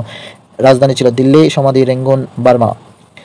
মুঘল আমলের কয়েকটি বিখ্যাত গ্রন্থ। তুজুগে বাবুরি বা বাবরনামা, রচয়িতা জহিরুদ্দিন মোহাম্মদ বাবর। আইন আকবরী, রচয়িতা আবুল ফজল। তাবাকত-এ আকবরী, রচয়িতা খাওয়াজ নিজামুদ্দিন, তুজুকে জাহাঙ্গীর, যার রচয়িতা জাহাঙ্গীর। হুমায়ুন নামা, রচয়িতা গুলবদন বেগম। আকবর নামা, রচয়িতা আবুল ফজল। শাহজাহান নামা, রচয়িতা মোহাম্মদ সালিহ। মুঘল সম্রাটদের জীবনী এবং অবদান। বাবর জন্ম উজবেকিস্তান, তৎকালীন ফরগনার আন্দিজানে। জাতিতে ছিলেন মঙ্গোলীয়, ফরাসি ভাষায় মুঘল। বাবর অর্থ বাবর ফার্সি শব্দ, এর অর্থ হচ্ছে বাঘ, এবং তুর্কি ভাষায় সিংহ। কাবুল দখল করেন 1504 সালে। বাবরনামা বা তুজুকে বাবরি, বাবরের আত্মজীবনী। কৃতিত্ব, উপমহাদেশে প্রথম কামানের ব্যবহার করেন। নির্মাণ করেন উত্তর প্রদেশের অযোধ্যায় বাবরি মসজিদ। 1528 সালে বীরত্ব, পানিপথের প্রথম যুদ্ধে জয়লাভ করেন। The first battle of Panipat. তারিখ 21শে এপ্রিল 1526। স্থান ভারতের হরিয়ানা রাজ্যের পানিপথ গ্রাম। অংশগ্রহণকারী লোদি রাজবংশের ইব্রাহিম লোদি এবং মুঘল নেতা বাবর। ফলাফল, বাবর জয়ী হলে দিল্লি সালতানাতের পতন হয় এবং মুঘল শাসনামল প্রতিষ্ঠিত হয়। বাবরের জয়ের কারণ, বাবর কামান ব্যবহার করে এবং তুলুগুমা ও আরাবা নামক কৌশল ব্যবহার করেন। তুলুগুমা হলো সেনা দলকে উপদলে ভাগ করা এবং আরাবা হলো গরুর গাড়ির ব্যবহার। হুমায়ুন হুমায়ুন ক্ষমতায় ছিলেন 1530 থেকে 1540 ও 1555 থেকে 1556। হুমায়ুন নামা, হুমায়ুনের জীবন গ্রন্থ। রচয়িতা হুমায়ুনের বোন গুলবদন বেগম। ভাষা ছিল ফার্সি। ক্ষমতা গ্রহণ করেন মাত্র 22 বছর বয়সে 1530 সালে। ক্ষমতা হারান 1540 সালে শের শাহের কাছে। পুনরায় ক্ষমতা গ্রহণ করেন 1555 সালে। মুঘল সম্রাটদের মধ্যে সবচেয়ে প্রভাবশালী ছিলেন আকবর, যিনি 1556 থেকে 1605 সাল পর্যন্ত ক্ষমতায় ছিলেন। পরিচয়, ভারতবর্ষের সর্বশ্রেষ্ঠ শাসক। উপাধি মুঘলে আজম ও আল-আদ্দিন প্রথম আকবর নামেও পরিচিত। ক্ষমতা গ্রহণ করেন 13 বছর বয়সে 1556 সালে। তার স্ত্রীর নাম, সবচেয়ে প্রিয় স্ত্রী ছিল যোধা বাই। ক্ষমতা গ্রহণ প্রক্রিয়া, পানিপথের দ্বিতীয় যুদ্ধ। রাজ্য শাসন, আমলাতন্ত্র চালু এবং সাম্রাজ্যকে 12টি সুবাহা বিভক্ত এবং মনসবদারি প্রথা চালু। অর্থনীতি, যাবতী প্রথা নামে রাজস্ব ব্যবস্থা চালু। আকবরের অভিভাবক ছিলেন বৈরাম খাঁ। পরিচয়, সম্রাট হুমায়ুন ও আকবরের সেনাপতি হিসেবে। উপাধি, হুমায়ুন তাকে খানান উপাধিতে ভূষিত করেন। তাকে বলা হতো মুঘল আমলের মুকুটহীন সম্রাট। পানিপথের দ্বিতীয় যুদ্ধ সংঘটিত হয় 5 নভেম্বর 1556 সালে। অংশগ্রহণকারী আফগান প্রধানমন্ত্রী হিমু ও আকবরের সেনাপতি বৈরাম খাঁ। ফলাফল, বৈরাম খাঁ জয়ী হন এবং ধর্ম দিন ইলাহি নামক ধর্ম চালু করেন। দিন ইলাহি, যেটি আকবরের প্রবর্তিত ধর্ম, চালু হয় 1582 সালে। আকবর ধর্ম সভা করতেন ফতেহপুর সিক্রিতে। এখানে সব ধর্মের পণ্ডিতদের কথা শোনা হতো। অনুসারী ছিলেন সভ্য সদস্যদের মধ্যে 18 থেকে 19 জন। মন্ত্রিসভা, প্রধানমন্ত্রী ছিলেন আবুল ফজল, অর্থমন্ত্রী টুডর মল, সেনাপ্রধান ছিলেন মানসিংহ। নবরত্ন সভা, আকবরের জ্ঞান ও সংস্কৃতি চর্চার সবার নাম হলো নবরত্ন সভা। আবুল ফজল আকবরের প্রধানমন্ত্রী ছিলেন। তার প্রকৃত নাম ছিল শেখ আবুল ফজল ইবনে মুবারক। তিনি ফার্সি ভাষায় 3 খণ্ডে আকবরনামা রচনা করেন। বীরবল ছিলেন আকবরের সভাসদ। টুডরমল আকবরের অর্থমন্ত্রী ছিলেন। উপমহাদেশে রাজস্ব ব্যবস্থার প্রবর্তন করেন। মিয়া তানসেন উত্তর ভারতের সঙ্গীতজ্ঞ ছিলেন। বাংলা জয়, 1576 সালে রাজমহলের যুদ্ধে জয়লাভের মাধ্যমে। রাজমহল যুদ্ধ, দ্য ব্যাটল অফ রাজমহল 1576। স্থান ভারতের বিহার রাজ্য। অংশগ্রহণকারী আফগান শাসক দাউদ খান কররানী ও আকবরের সেনাপতি হুসেন কুলি বেগ। দাউদ খান কররানী পক্ষের সেনাপতি ছিলেন রাজশাহীর কালাপাহাড়। ফলাফল, মুঘলরা জয়ী হন এবং রাজমহলের নাম দেয়া হয় আকবরনগর। জিজিয়া কর পরিচয়, ইসলামী রাষ্ট্রে ইসলামিক আইনের বিপরীতে অমুসলিমদের উপর ধার্যকৃত বাৎসরিক কর রহিত করেন আকবর, পুনরায় চালু করেন আওরঙ্গজেব। বাংলা বর্ষপঞ্জি বা বাংলা ক্যালেন্ডার। বর্ষপঞ্জি চালু করে 1584 সালের 10 মার্চ, মতান্তরে 11 মার্চ। সাল গণনা শুরু ইংরেজি 1556 সালের 5 নভেম্বর থেকে এবং আরবি 963 হিজরির 10 মুহররম থেকে। বর্ষপঞ্জি ধারণা দেন আমির ফতেহ উল্লাহ সিরাজি। বাংলা বছর থেকে আরবি বছর কম 11 দিন। বাংলা বছর থেকে ইংরেজি বছরের পার্থক্য হচ্ছে 593 বছর। মুঘল সম্রাটদের মধ্যে অন্যতম ছিল জাহাঙ্গীর এবং শাহজাহান। জাহাঙ্গীর, যিনি ক্ষমতায় ছিলেন 1605 থেকে 1627 সাল। কৃতিত্ব, সমগ্র বাংলা জয়কারী প্রথম মুঘল সম্রাট। 1610 বাংলায় প্রথম সুবাহদার নিযুক্ত করেন ইসলাম খানকে। 20তম স্ত্রীর নাম ছিল নূরজাহান, প্রকৃত নাম মেহেরুন্নেসা। জাহাঙ্গীরের যৌথ শাসক ছিলেন স্ত্রী নূরজাহান। জাহাঙ্গীর উপাধি গ্রহণ করেন বাদশাহ গাজী নামে। শাহজাহান যিনি মুঘল সম্রাটদের মধ্যে অন্যতম, তার শাসনকাল ছিল 1628 থেকে 1658। নাম ছিল খুররাম। ক্ষমতা গ্রহণের সময় উপাধি গ্রহণ করেন আবুল মুজাফফর শাহাবুদ্দিন মোহাম্মদ শাহজাহান। দ্বিতীয় স্ত্রীর নাম ছিল মমতাজ। পারিবারিক পরিচয়: সম্রাট জাহাঙ্গীরের স্ত্রী নূরজাহানের ভাতিজি। সমাধি আগ্রার তাজমহলে। 4 সন্তানের নাম: দারা শিখু, শাহ সুজা, আওরঙ্গজেব ও মুরাদ। সবারই মা মমতাজ। দারা শিখু ছিলেন এলাহাবাদ ও লাহোরের শাসনকর্তা। শাহ সুজা ছিলেন বাংলার শাসনকর্তা। আওরঙ্গজেব ছিলেন দাক্ষিণাত্যের শাসনকর্তা। মুরাদ ছিলেন গুজরাট ও মালওয়ার শাসনকর্তা। শাহজাহানকে বলা হয় প্রিন্স অফ উইল্ডার। তার আমলে বাংলা ইংরেজরা কুঠি স্থাপন করেন উড়িষ্যার বর্তমান পূর্ব নাম উড়িষ্যা ফিফলিতে। শাহজাহান নির্মাণ করেন তাজমহল, ময়ূরসিংহ, দিল্লি জামে মসজিদ, লালকেল্লা, সালিমার উদ্যান, খাসমহল ও শীষমহল প্রভৃতি। পরবর্তী সম্রাট হিসেবে ঘোষণা করেন দারা শিখুর নাম। শাহজাহান ক্ষমতা হারান পুত্র আওরঙ্গজেবের কাছে বন্দী হয়ে। মুঘল সম্রাটদের মধ্যে অন্যতম হল আওরঙ্গজেব এবং দ্বিতীয় শাহ আলম। আওরঙ্গজেব, যার শাসনামল ছিল 1658 থেকে 1707 সাল পর্যন্ত। তার উপাধি ছিল আলমগীর বাদশাহ গাজী ও প্রথম আলমগীর। পরিচিত মুঘল সম্রাটদের শেষ সফল সম্রাট। চালু করেন ইসলামী অর্থনীতি। জীবিকা নির্বাহ করতেন টুপি ও কোরআন বিক্রি করে। অর্থনীতি: তার শাসনামলে ভারত সর্বাধিক আয়তনের এবং সর্ববৃহৎ অর্থনৈতিক শক্তি ছিল। ডাকা হতো আমিরুল মুমিনিন বা বিশ্বাসীদের নেতা হিসেবে। ভাইদের দমন: দারা শিখু বন্দী করে রুগ্ন হাতির পিঠে বেঁধে দিল্লি ঘুরিয়ে শিরশ্ছেদ করা হয়। শাহ সুজা বাংলা ছেড়ে আরাকানে আশ্রয় নেয়। মগরাজার বিশ্বাসঘাতকতায় খুন হন। মুরাদ খুনের অভিযোগে মৃত্যুদণ্ডের শিকার হন 1661 সালে। আওরঙ্গজেবের আমলে বাংলা 1660 সালে সুবাদার মীর জুমলাকে দিয়ে রাজমহল থেকে ঢাকায় রাজধানী স্থানান্তর। 1690 ইংরেজ প্রতিনিধি জব চার্নকের মাধ্যমে কলকাতা নগরীর পত্তন ঘটান। 1700 সাল ইংরেজরা কলকাতায় ফোর্ট উইলিয়াম দুর্গ স্থাপন বা নির্মাণ করেন। প্রথমে সামরিক উদ্দেশ্যে, পরবর্তীতে বাণিজ্যিক কুঠি স্থাপন করেন বা কুঠি হিসেবে যাত্রা করেন। দ্বিতীয় শাহ আলম, যিনি ক্ষমতাসীন ছিলেন 1760 থেকে 1805 পর্যন্ত। পরিচয়: ক্ষয়প্রাপ্ত মুঘল সাম্রাজ্যের সম্রাট ছিলেন। তিনি ছিলেন অন্ধ সম্রাট। পারিবারিক পরিচয়: মুঘল সম্রাট দ্বিতীয় আলমগীরের পুত্র। 1761 সালে পানিপথের তৃতীয় যুদ্ধের সময় মুঘল সম্রাট ছিলেন। পানিপথের তৃতীয় যুদ্ধ, the third battle of Panipat. তারিখ 14 জানুয়ারি 1761। অংশগ্রহণকারী আফগান সম্রাট আহমেদ শাহ দুররানি ও মারাঠা সাম্রাজ্য। ফলাফল: আফগানদের জয়লাভ। প্রতিক্রিয়া: আফগানরা মুঘলদের হটিয়ে দিল্লির শাসন ক্ষমতা লাভ করে, কিন্তু অভ্যন্তরীণ দ্বন্দ্বের কারণে আবদালি আবার কাবুল ফিরে যান। ফলে মুঘল সম্রাট দ্বিতীয় শাহ আলম ক্ষমতা গ্রহণ করেন। 1765 সাল নবাব শাহ আলম ইংরেজদের সাথে এলাহাবাদ চুক্তি করেন। এলাহাবাদ চুক্তি বা দ্য ট্রিটি অফ এলাহাবাদ। তারিখ 12 আগস্ট 1765, উত্তর প্রদেশ, ভারত। স্বাক্ষরকারী দ্বিতীয় শাহ আলম। মুঘল সম্রাট দ্বিতীয় শাহ আলম ও ইংরেজ প্রতিনিধি রবার্ট ক্লাইভ। চুক্তিতে স্বাক্ষরকারী নবাব ও যোদ্ধার নবাব সুজাউদ্দৌলা। বিষয়বস্তু: 26 লাখ রুপির বিনিময়ে সম্রাট ইংরেজদের বাংলা, বিহার ও উড়িষ্যার দেওয়ানি প্রদান করেন। 1772 সাল গভর্নর ওয়ারেন হেস্টিংস এলাহাবাদ চুক্তি বাতিল করেন। দ্বিতীয় বাহাদুর শাহ মুঘল সম্রাটদের অন্যতম, যার শাসনামল ছিল 1837 থেকে 1857।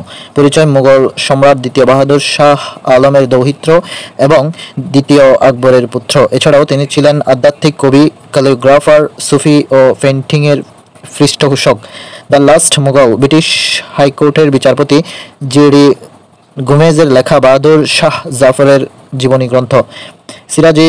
সিপাহী বিদ্রোহকালীন মুঘল সম্রাট ছিলেন বাহাদুর শাহ জাফর। সিপাহী বিদ্রোহের পর আত্মসমর্পণ করেন ব্রিটিশ মেজর উইলিয়াম হাডসনের নিকট। বিচার: মিয়ানমারের রেঙ্গুনে বাহাদুর শাহকে সপরিবারে নির্বাসন দেওয়া হয়। মৃত্যু: 1862 সালের 7 নভেম্বর। সমাধি রেঙ্গুনে। মুঘল সম্রাটদের সম্পর্কে অন্যান্য তথ্যের মধ্যে রয়েছে মহাভারতে ভারতের রাজ্যকে বলা হয়েছিল ভারতবর্ষ। ভারতবর্ষে সর্বপ্রথম মুসলিম শাসন প্রতিষ্ঠা করেন মোহাম্মদ ঘুরি। আরবরা উমাইয়া সেনাপতি ইমাদউদ্দিন মোহাম্মদ বিন কাসিমের নেতৃত্বে সিন্ধু জয় করেন 712 সালে। সুলতান মাহমুদ গজনি সিন্ধু বিজয়ের 300 বছর পরে 1000 থেকে 1027 পর্যন্ত ভারত আক্রমণ করেন 17 বার। এছাড়াও ভারতের সোমনাথ মন্দির আক্রমণ করেন। সুলতান মাহমুদ গজনীর সভাকবি ছিলেন শাহনামা গ্রন্থের লেখক ফারস্যের কবি ফেরদৌসি। বাংলায় তাম্র মুদ্রার প্রচলন করেন মোহাম্মদ বিন তুগলক। দিল্লির কুতুব মিনার নির্মাণ করেন কুতুবউদ্দিন আইবেক। দিল্লির সিংহাসন আরোহণকারী প্রথম মুসলিম নারী সুলতানা রাজিয়া। নাদির শাহ দিল্লি লুণ্ঠনকালে নিয়ে যান কোহিনূর খচিত ময়ূর সিংহাসন। ভারতে মুদ্রণ শিল্পের সূচনা হয় মুঘল আমলে। ইতিহাসে বাংলার রাজধানী, রাজা এবং তার রাজধানী, যেমন চন্দ্রগুপ্ত মৌর্য রাজধানী পাটলিপুত্র, অশোক ও গুপ্ত বংশ রাজধানী পুণ্ড্রনগর, শশাঙ্ক রাজধানী কর্ণসুবর্ণ, হর্ষবর্ধনের রাজধানী কনৌজ, দেবরাজাদের রাজধানী ময়নামতি কুমিল্লা, লক্ষণ সেনের রাজধানী গৌড় নদিয়া, ইখতিয়ারউদ্দিন রাজধানী দেবকোট দিনাজপুর। রাজা বা শাসনামল এবং রাজধানী মোহাম্মদ বিন তুগলক রাজধানী দিল্লি দেবগিরি, স্বাধীন সুলতানি আমল রাজধানী গৌড়, আলাউদ্দিন হোসেন শাহ রাজধানী একডালা, সম্রাট শাহজাহান ও ইসলাম খানের হচ্ছে ঢাকা, ইসা খা ফখরুদ্দিন মুবারক শাহ হলো সোনারগাঁও, মুর্শিদ কুলি খান রাজধানী মুর্শিদাবাদ, মীর কাসেমের রাজধানী মুঙ্গের, শামসুদ্দিন ইলিয়াস শাহ এর রাজধানী ছিল পান্ডুয়া। মুঘল আমল থেকে বাংলার রাজধানী, যেমন সময়কাল, রাজধানী ও স্থানান্তরকারী। 1610 সাল থেকে রাজধানী 1610 সালের আগে রাজধানী রাজমহল, 1610 সাল থেকে 1639 সাল পর্যন্ত ছিল ঢাকা, স্থানান্তরকারী ছিলেন ইসলাম খান। 1639 থেকে 1660 পর্যন্ত রাজধানী ছিল রাজমহল, স্থানান্তরকারী ছিল শাহ সুজা। 1660 থেকে 1717 পর্যন্ত ছিল ঢাকা, স্থানান্তরকারী ছিল মীর জুমলা। 1717 থেকে 1760 সাল পর্যন্ত ছিল রাজধানী মুর্শিদাবাদ, স্থানান্তরকারী মুর্শিদ কুলি খান। 1772 থেকে 1905 সাল পর্যন্ত রাজধানী ছিল কলকাতা, স্থানান্তরকারী ওয়ারেন হেস্টিংস। 1905 থেকে 1911 সাল পর্যন্ত ছিল ঢাকা, পূর্ববঙ্গ, স্থানান্তরকারী লর্ড কার্জন। 1911 থেকে 1947 সাল পর্যন্ত ছিল কলকাতা, স্থানান্তরকারী লর্ড হার্ডিঞ্জ। 1947 সালে 26 মার্চ থেকে 1971 সাল পর্যন্ত ছিল ঢাকা, পূর্ব পাকিস্তান, স্থানান্তরকারী পাকিস্তান সরকার। 26 মার্চ 1971 থেকে 16 ডিসেম্বর 1971 পর্যন্ত ছিল মুজিবনগর, স্থানান্তরকারী মুজিবনগর সরকার। 1971 সালের 16 ডিসেম্বর থেকে বর্তমান রাজধানী ঢাকা, স্থানান্তরকারী বাংলাদেশ সংবিধান বলে সংবিধান 5-1 অনুচ্ছেদ অনুযায়ী। ইতিহাসে ঢাকা, ঢাকা ইন হিস্ট্রি। আয়তন 1463.60 বর্গ কিলোমিটার বা 565.10 বর্গ মাইল।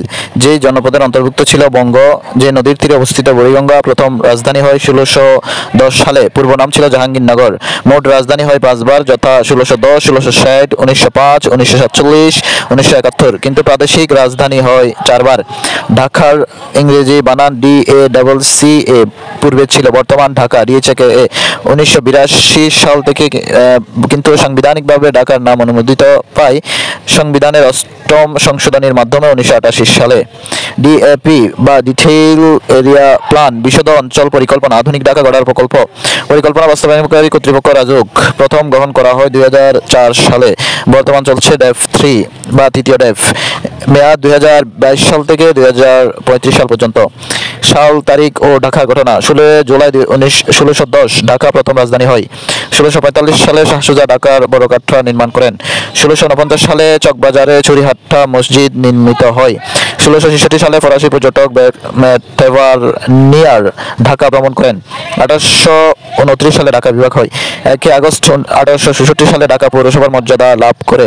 প্রথম পৌরসভার চেয়ারম্যান হন মিস্টার স্কিনার পদাধিকার বলে, এবং পৌরসভার প্রথম নির্বাচিত চেয়ারম্যান আনন্দ চন্দ্র।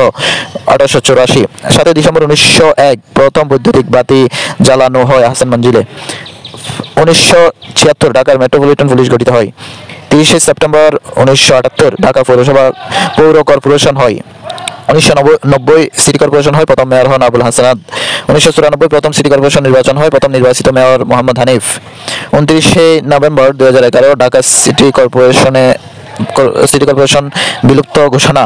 4 ডিসেম্বর 2011 ঢাকা সিটি কর্পোরেশনকে 2টি প্রশাসনিক অঞ্চলে বিভক্ত করার ঘোষণা ও ঢাকা বিভক্তি। 1 ফেব্রুয়ারি 2012 ঢাকা উত্তর ও ঢাকা দক্ষিণ সিটি কর্পোরেশনের যাত্রা শুরু। ইতিহাসে সোনারগাঁও বা সোনারগাঁও ইন হিস্ট্রি। অবস্থান ঢাকা থেকে 27 কিলোমিটার দূরে, নারায়ণগঞ্জ জেলার মেঘনা নদীর তীরে। পূর্ব নাম সুবর্ণগ্রাম, নামকরণ ইসহাকের স্ত্রী সোনা বিবির নামে। বাংলার স্বাধীন রাজ্যের রাজধানী ছিল ফখরুদ্দিন মুবারক শাহ ও গিয়াসউদ্দিন আজম শাহের আমলে। ইসহাকা ও তার বংশধরের শাসনামলে বাংলার রাজধানী ছিল সোনারগাঁও। মধ্যযুগের ঐতিহাসিক স্থান ফতেহ শাহ মসজিদ, গিয়াসউদ্দিন আজম শাহের সমাধি ও পাঁচ বিবির মাজার। সোনারগাঁওয়ের বিভিন্ন ঘটনা এবং সাল: 1338 প্রথম স্বাধীন রাজ্যের রাজধানী প্রতিষ্ঠা করেন ফখরুদ্দিন মুবারক শাহ।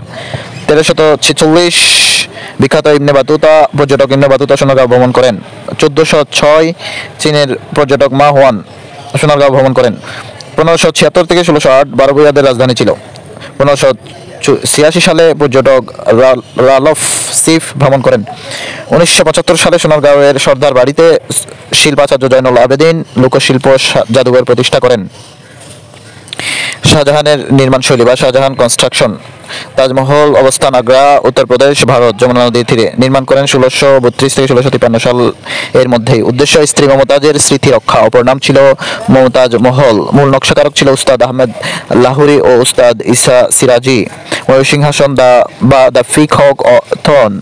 পরিচয়: বিশ্বের সবচেয়ে দামি সিংহাসন। নির্মাণ করেন 1628 থেকে 1635 সালের মধ্যে।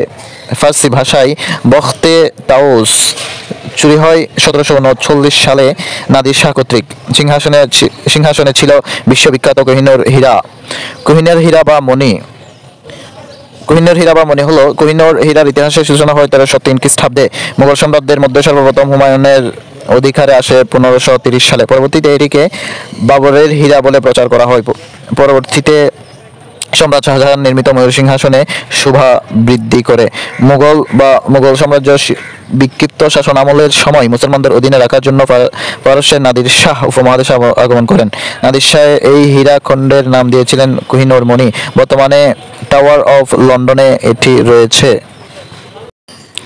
প্রাচীন নাম, বর্তমান নাম ও পুরাতন নাম: চট্টগ্রাম। পুরাতন নাম ইসলামাবাদ, পোর্ট গ্রান্ডে বা শাতিলগঞ্জ। নোয়াখালী। পুরাতন নাম সুদারাম ভলুয়া। কুষ্টিয়া, নদিয়া, পাহাড়পুর, সোমপুর বিহার। দিনাজপুর, গন্ডোয়ানা ল্যান্ড বা দেবকোট। মুজিবনগর, বৈদ্যনাথতলা। সোনারগাঁও, সুবর্ণগ্রাম বা পানামনগর। ময়নামতি, রোহিতগিরি। মহাস্থানগড়, পণ্ডনগর বা পণ্ডবর্ধন। কুমিল্লা, ত্রিপুরা, জামালপুর, সিংহজানি। ঢাকা, জাহাঙ্গীরনগর। কলকাতা, আলীনগর। উড়িষ্যা, রাঙ্গামাটি, হরিকেল। বান্দরবন, রদকাউসিমরু মাবাসাই। সাতক্ষীরা, সাতঘরিয়া, রংপুর, রঙ্গপুর। রাজবাড়ী, গোয়ালন্দ। কিশোরগঞ্জ, কাঠখালী। টাঙ্গাইল, আঠিয়া। গণভবন, প্রধানমন্ত্রীর ভবন করতোয়া। সুপ্রিম কোর্ট ভবন, গভর্নরের বাসভবন। বঙ্গভবন, গভর্নরের হাউস। রাজউক, ডিআইটি ভবন। Bahadur Shah park, Victoria park. Bangabandhu medical বিশ্ববিদ্যালয়, ফিজি হাসপাতাল, বর্তমান নাম বাংলাদেশ হাসপাতাল, বাংলাদেশ বিশ্ববিদ্যালয়, মেডিকেল বিশ্ববিদ্যালয়। কক্সবাজার, পুরাতন নাম ফালখিং বা বাকুলিয়া। উত্তরবঙ্গ ছিল বরেন্দ্র ভূমি। ফেনী, শমশেরনগর। খুলনা, জাহানাবাদ। বাগেরহাট, খলিফাবাদ। যশোর, খলিফাবাদ। ফরিদপুর, ফতেহাবাদ। ময়মনসিংহ, নাসিরাবাদ। লালবাগ কেল্লা, আরঙ্গবাদ দুর্গ। সিলেট, শাহজালালবাদ। রাজশাহী, রামপুর, বোয়ালিয়া। বরিশাল, বাকেরগঞ্জ, চন্দ্রদ্বীপ, বাকলা বা ইসমাইলপুর। মুন্সিগঞ্জ, বিক্রমপুর বা ইদ্রাকপুর। ফিরোজপুর। ঠাকুরগাঁও, নিশ্চিন্তপুর। পাবনা, শম্ভুপুর। গাইবান্ধা, ভবানীগঞ্জ। ঝালকাঠি, মহারাজগঞ্জ। গোপালগঞ্জ, রাজগঞ্জ। মাদারীপুর, ইদলিবপুর। হবিগঞ্জ, হাবিবগঞ্জ। প্রধানমন্ত্রী কার্যালয়, পুরাতন সংসদ ভবন। পররাষ্ট্র মন্ত্রণালয় ভবন, রমনা হাউস। সিরডাফ কার্যালয়, চামেলি হাউস। শেরে বাংলা নগর, আইয়ুবনগর। নাটক সরণি, বেলি রোড। পদ্মা বা রাষ্ট্রীয় তৃতীয় ভবন, যার পূর্ব নাম ছিল গুল মোহাম্মদ আদমজীর বাসভবন। বাংলা ইংরেজ শাসনের সূচনা পর্ব, the first stage of English rule in Bengal. ইউরোপীয় বণিকদের আগমন, arrival of European merchant. Bartholomew Dias ইউরোপের প্রথম ভারতবর্ষে আগমনের জলপথের আবিষ্কারক। 1487 সাল উত্তমাশা আন্তরিক দিয়ে ভারতবর্ষে আগমনের পথ আবিষ্কার করেন। ভাস্কো দা গামা প্রথম ইউরোপীয় হিসেবে জলপথে ভারতবর্ষ আগমনকারী 1498। আটলান্টিকের আফ্রিকা উপকূল দিয়ে যাত্রা করে ভারতের কেরালা রাজ্যের কালিকট বন্দরে পৌঁছান। 1524 সালে তিনি ভারতে পর্তুগিজ ভাইসরয় হন। ইউরোপীয় বণিকদের আগমনের চিত্র। আগমন। উপমহাদেশে আগমন, বাংলায় আগমন, বাংলায় যে নামে পরিচিত, বাংলায় প্রথম কুঠি এবং বাংলা ত্যাগ। প্রথম পর্তুগিজ উপমহাদেশে আগমন করে 1998 সালে কালিকট, বাংলায় আগমন করে 1516 সালে হুগলিতে, বাংলায় পরিচিত ছিল ফিরিঙ্গি নামে। বাংলায় প্রথম কুঠি স্থাপন করে হুগলি 1517 সালে, বাংলা ত্যাগ করে 1666 সালে চট্টগ্রাম থেকে। ইংরেজরা উপমহাদেশে আগমন করে 16 সালে আকবরের দরবারে, বাংলায় আগমন 1600, আর বাংলায় পরিচিত ছিল ইস্ট ইন্ডিয়া কোম্পানি নামে। বাংলায় কুঠি স্থাপন করে 1633 সালে হরিহরপুরে, আর বাংলা ত্যাগ করে 1947 সালে। ইংরেজ। নেদারল্যান্ডস, ডাচ বা ওলন্দাজ 1602 সালে উপমহাদেশে আগমন করে, আর বাংলায় আগমন করে 1630 সালে। ওলন্দাজ নামে পরিচিত ছিল, বাংলায় কুঠি স্থাপন করে চুঁচুড়া ও বাঁকুড়ায় 1805 সালে, বাংলা ত্যাগ করে। ডেনমার্ক বা ডেনিশ উপমহাদেশে আগমন করে 1620 সালে, বাংলায় আগমন করে 1676 সালে। ডিনামার হিসেবে বাংলায় পরিচিত ছিল, বাংলায় কুঠি স্থাপন করে শ্রীরামপুরে 1676 সালে, আর বাংলা ত্যাগ করে 1845 সালে। ফ্রান্স বা ফরাসি উপমহাদেশে আগমন করে 1668 সালে, বাংলায় আগমন করে 1674 সালে। ফরাসি হিসেবে পরিচিত ছিল, বাংলায় কুঠি স্থাপন করে চন্দননগরে, আর বাংলা ত্যাগ করে 1793 সালে। ইউরোপীয়দের উপমহাদেশে অবস্থানকালীন তথ্য। পর্তুগিজ 1498 সালে ভাস্কো দা গামার নেতৃত্বে প্রথম ভারতবর্ষে আগমন করে। 1517 সালে চট্টগ্রামে আগমন করেন। 1538 সালে চট্টগ্রাম ও সপ্তগাঁওয়ে বাণিজ্য ঘাঁটি স্থাপন ও চট্টগ্রামকে ফোর্ট গ্রান্ডে নামকরণ করেন। ওই বছরেই শেরশাহ প্রথমে চট্টগ্রাম থেকে পর্তুগিজদের বিতাড়িত করেন। 1666 সালে সম্রাট আওরঙ্গজেবের নির্দেশে সুবাদার শায়েস্তা খান দ্বিতীয়বার পর্তুগিজদের চট্টগ্রাম তথা বাংলা থেকে বিতাড়িত করেন। পর্তুগিজরা চট্টগ্রামের সন্দ্বীপ ও ভোলার মনপুরা দ্বীপে বসবাস করত। ভারতের প্রথম পর্তুগিজ গভর্নর ও ভাইসরয় ছিলেন ফ্রান্সিসকো দা আলমেইদা। ভারতবর্ষের প্রথম পর্তুগিজ গভর্নর ও ক্যাপ্টেন জেনারেল এফোনসো ডি আলবুকার্ক। ইংরেজ বা দ্য ইংলিশ 1600। রানী এলিজাবেথের অনুমতিপত্র নিয়ে সম্রাট আকবরের দরবারে আগমন করেন। 1608 রাজা প্রথম জেমসের সুপারিশপত্র নিয়ে বাণিজ্যের জন্য সম্রাট জাহাঙ্গীরের সাথে সাক্ষাৎ। 1612 সম্রাট জাহাঙ্গীরের অনুমতি নিয়ে সুরাটে বাণিজ্য কুঠি স্থাপন। 1615 সম্রাট জাহাঙ্গীরের দরবারে প্রথম ব্রিটিশ দূত হিসেবে স্যার টমাস রো নিযুক্ত। 1633 সম্রাট শাহজাহানের অনুমতি নিয়ে বাংলার হরিহরপুরে বাণিজ্য কুঠি স্থাপন। 1651 শাহ সুজার অনুমতি নিয়ে হুগলিতে বাণিজ্য কুঠি স্থাপন। 1658 কাশিমপুর বাজারে বাণিজ্য কুঠি স্থাপন। 1668 ইংল্যান্ডের রাজা দ্বিতীয় চার্লস পর্তুগিজ রাজকন্যা ক্যাথরিনের সঙ্গে বিয়ের যৌতুক হিসেবে মুম্বাই শহর লাভ করে রাজা চার্লস 50,000 পাউন্ডের বিনিময়ে কোম্পানির নিকট বিক্রি করে দেন এবং ঢাকায় প্রথম কুঠি স্থাপন করেন। 1690 জব চার্নক নামের ইংরেজ সম্রাট আওরঙ্গজেব থেকে 1200 টাকার বিনিময়ে কলকাতা সুতানঠি ও গোবিন্দপুর গ্রামের জমিদারি লাভ করেন। 1700 সাল ইংরেজরা ফোর্ট উইলিয়াম দুর্গ নির্মাণ করে সামরিক দুর্গ স্থাপন করেন। 1717 দিল্লির সম্রাট ফখরুশিয়ারের বাংলার বিনা শুল্কে ইংরেজি বাণিজ্যের অনুমতি দেন। এই ফরমান মহাসনদ নামে পরিচিত। 1765 সম্রাট দ্বিতীয় শাহ আলমের কাছ থেকে বাংলার দেওয়ানি লাভ করে east India company. Robert Clive দ্বৈত শাসন ব্যবস্থা চালু করেন। 1770 অনাবৃষ্টিতে দুর্ভিক্ষে দেখা দেয়, যা 76 মন্বন্তর নামে পরিচিত। 1772 রবার্ট ক্লাইভ দ্বৈত শাসন অবসান ঘটায়, পাঁচশালা বন্দোবস্ত চালু করে। 1773 রেগুলেটিং অ্যাক্ট চালু। 1790 10 বন্দোবস্ত চালু। 1793 চিরস্থায়ী বন্দোবস্ত প্রবর্তন। 1858 কোম্পানি শাসনের অবসান এবং রানীর শাসন শুরু।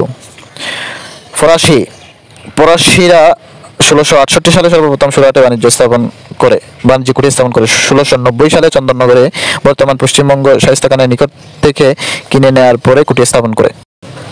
ইংরেজদের নিয়ে কনফিউশন দূর করুন। সম্রাট আকবর। ইংরেজরা প্রথম আসে আকবরের দরবারে 1600 সালে।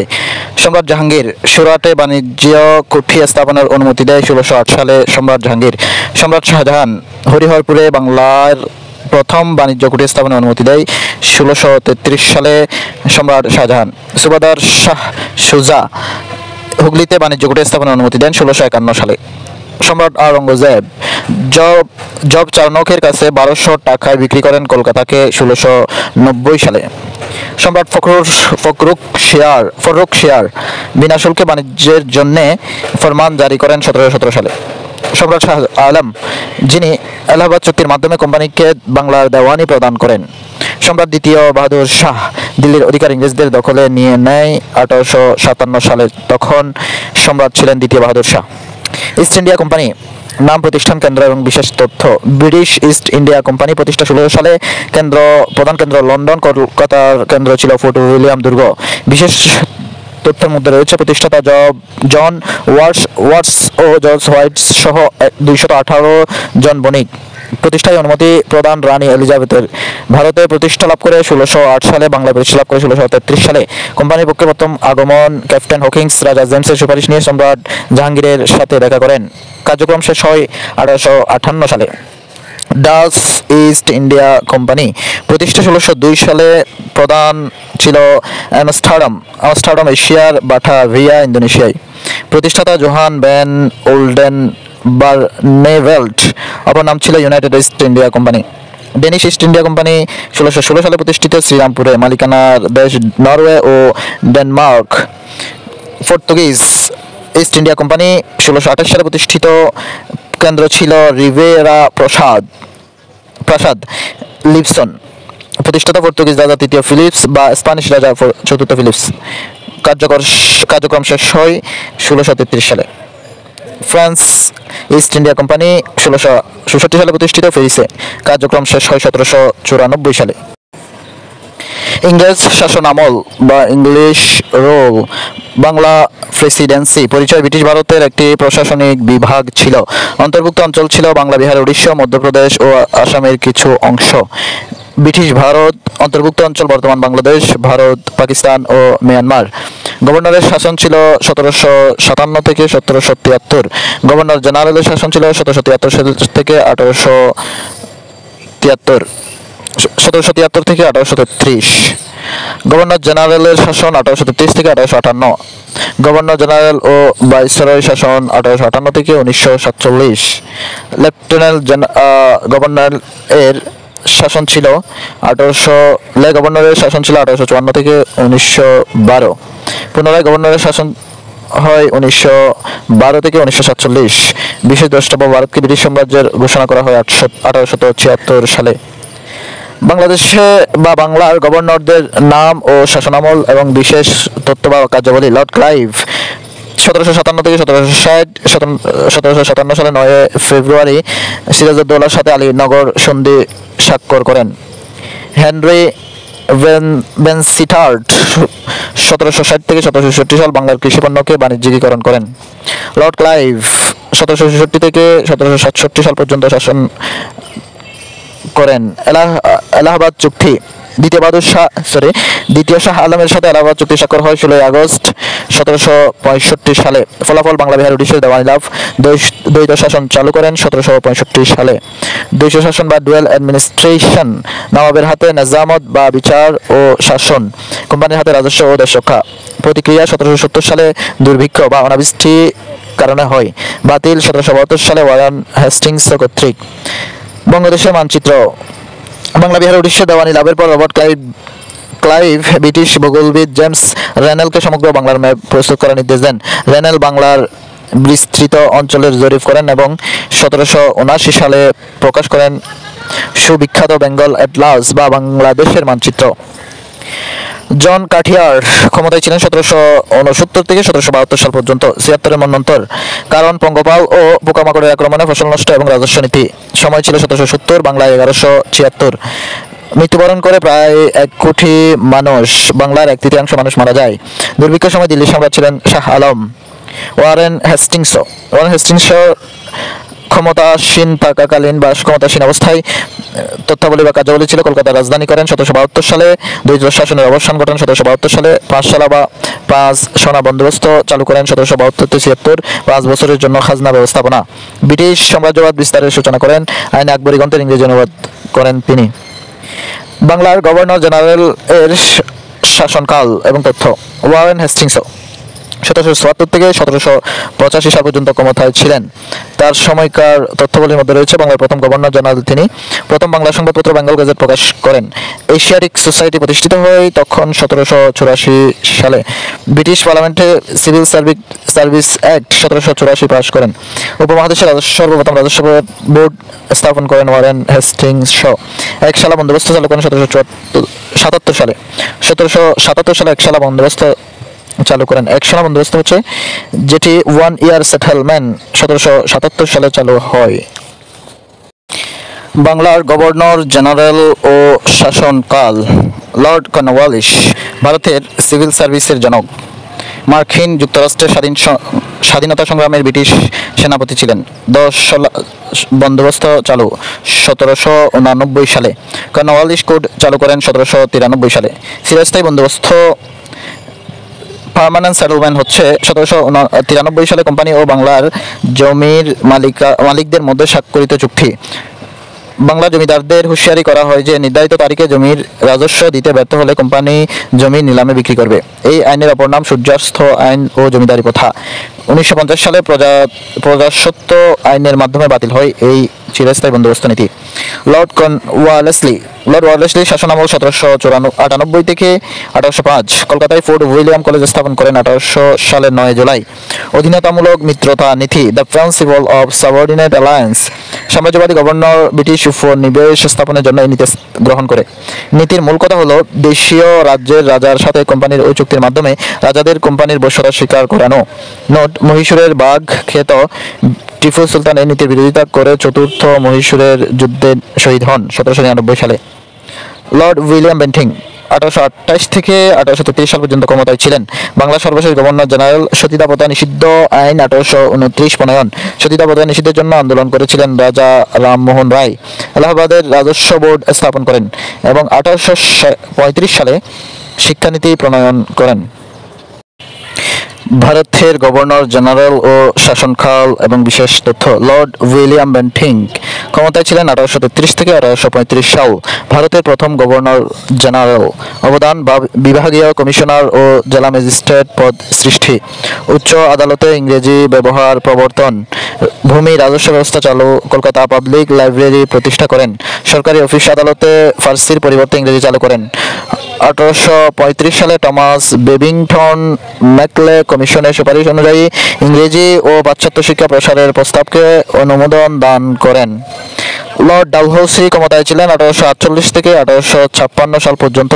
তিনি প্রথম টেলিগ্রাফ লাইন স্থাপন করেন 1850 সালে। ডাকটিকিট চালু করেন 1854 সালে। দ্য হিন্দু উইডোজ রি-ম্যারেজ বা বিবাহ আইন প্রণয়ন করেন 1856 সালে। এই আইন প্রণয়নে আন্দোলন করেছিলেন ঈশ্বরচন্দ্র বিদ্যাসাগর।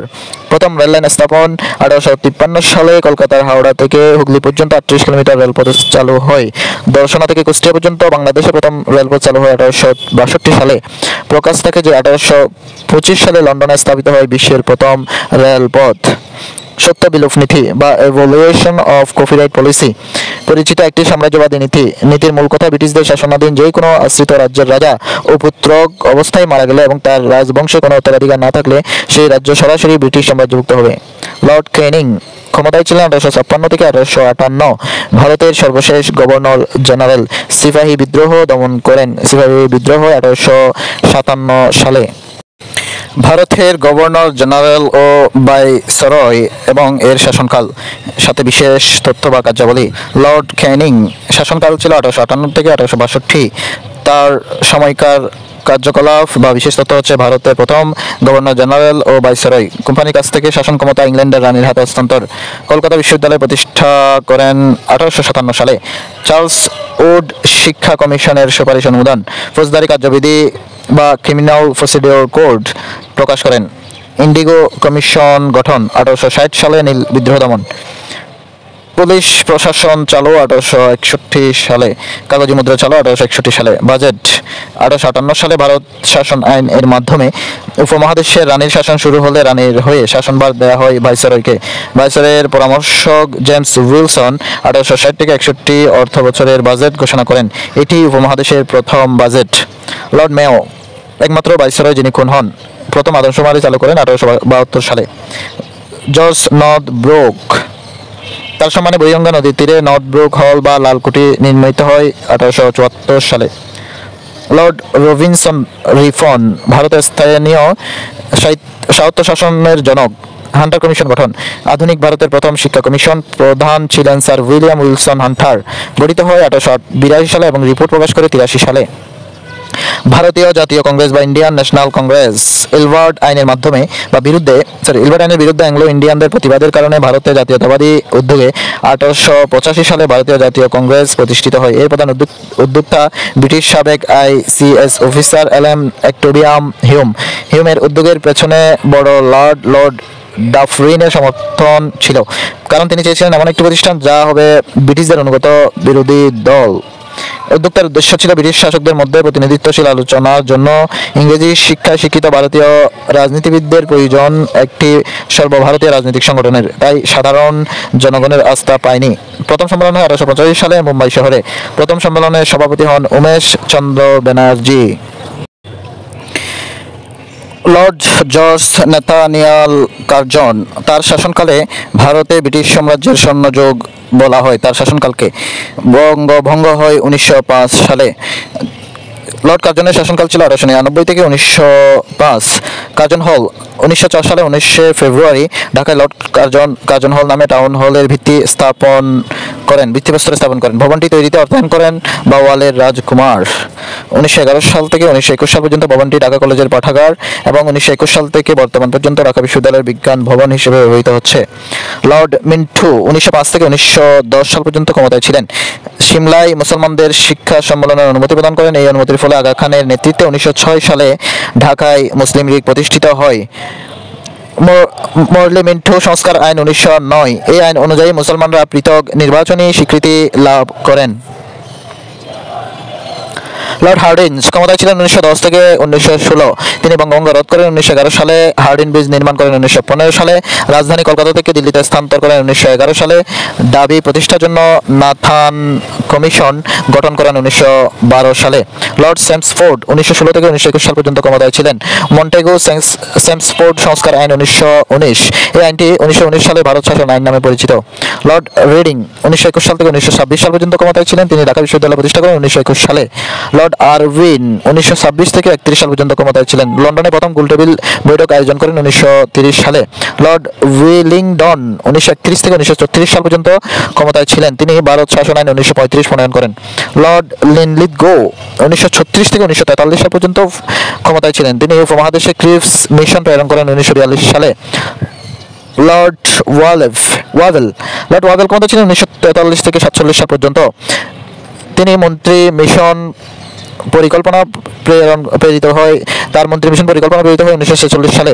43-এর দুর্ভিক্ষ বা 50-এর মন্বন্তর হচ্ছে 1943 সালে, বাংলায় 1350 সালে, যেটি সময়কাল 1943 থেকে 1946 সাল পর্যন্ত। তৎকালীন ব্রিটিশ প্রধানমন্ত্রী ছিলেন উইনস্টন চার্চিল।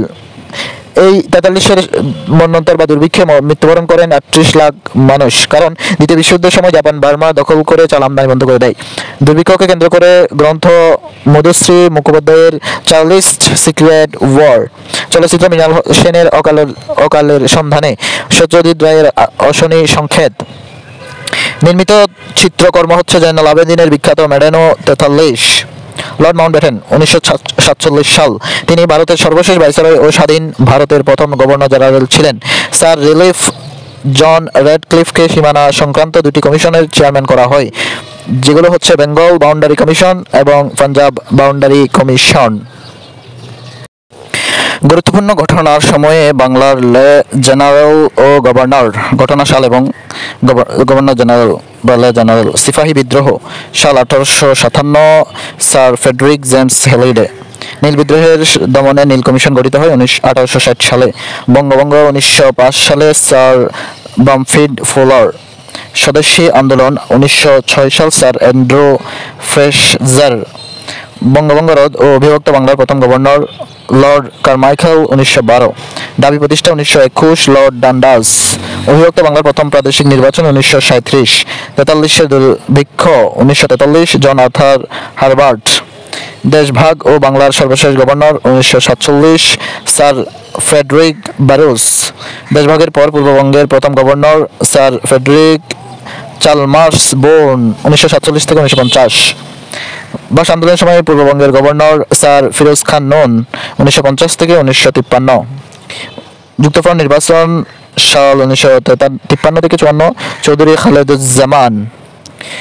স্বাধীন ভারত ও পাকিস্তানের গভর্নর জেনারেল 1947 থেকে 48, Louis Francis Albert Victor Nicholas Mountbatten 1948 থেকে 50, চক্রবর্তী রাজগোপালাচারী।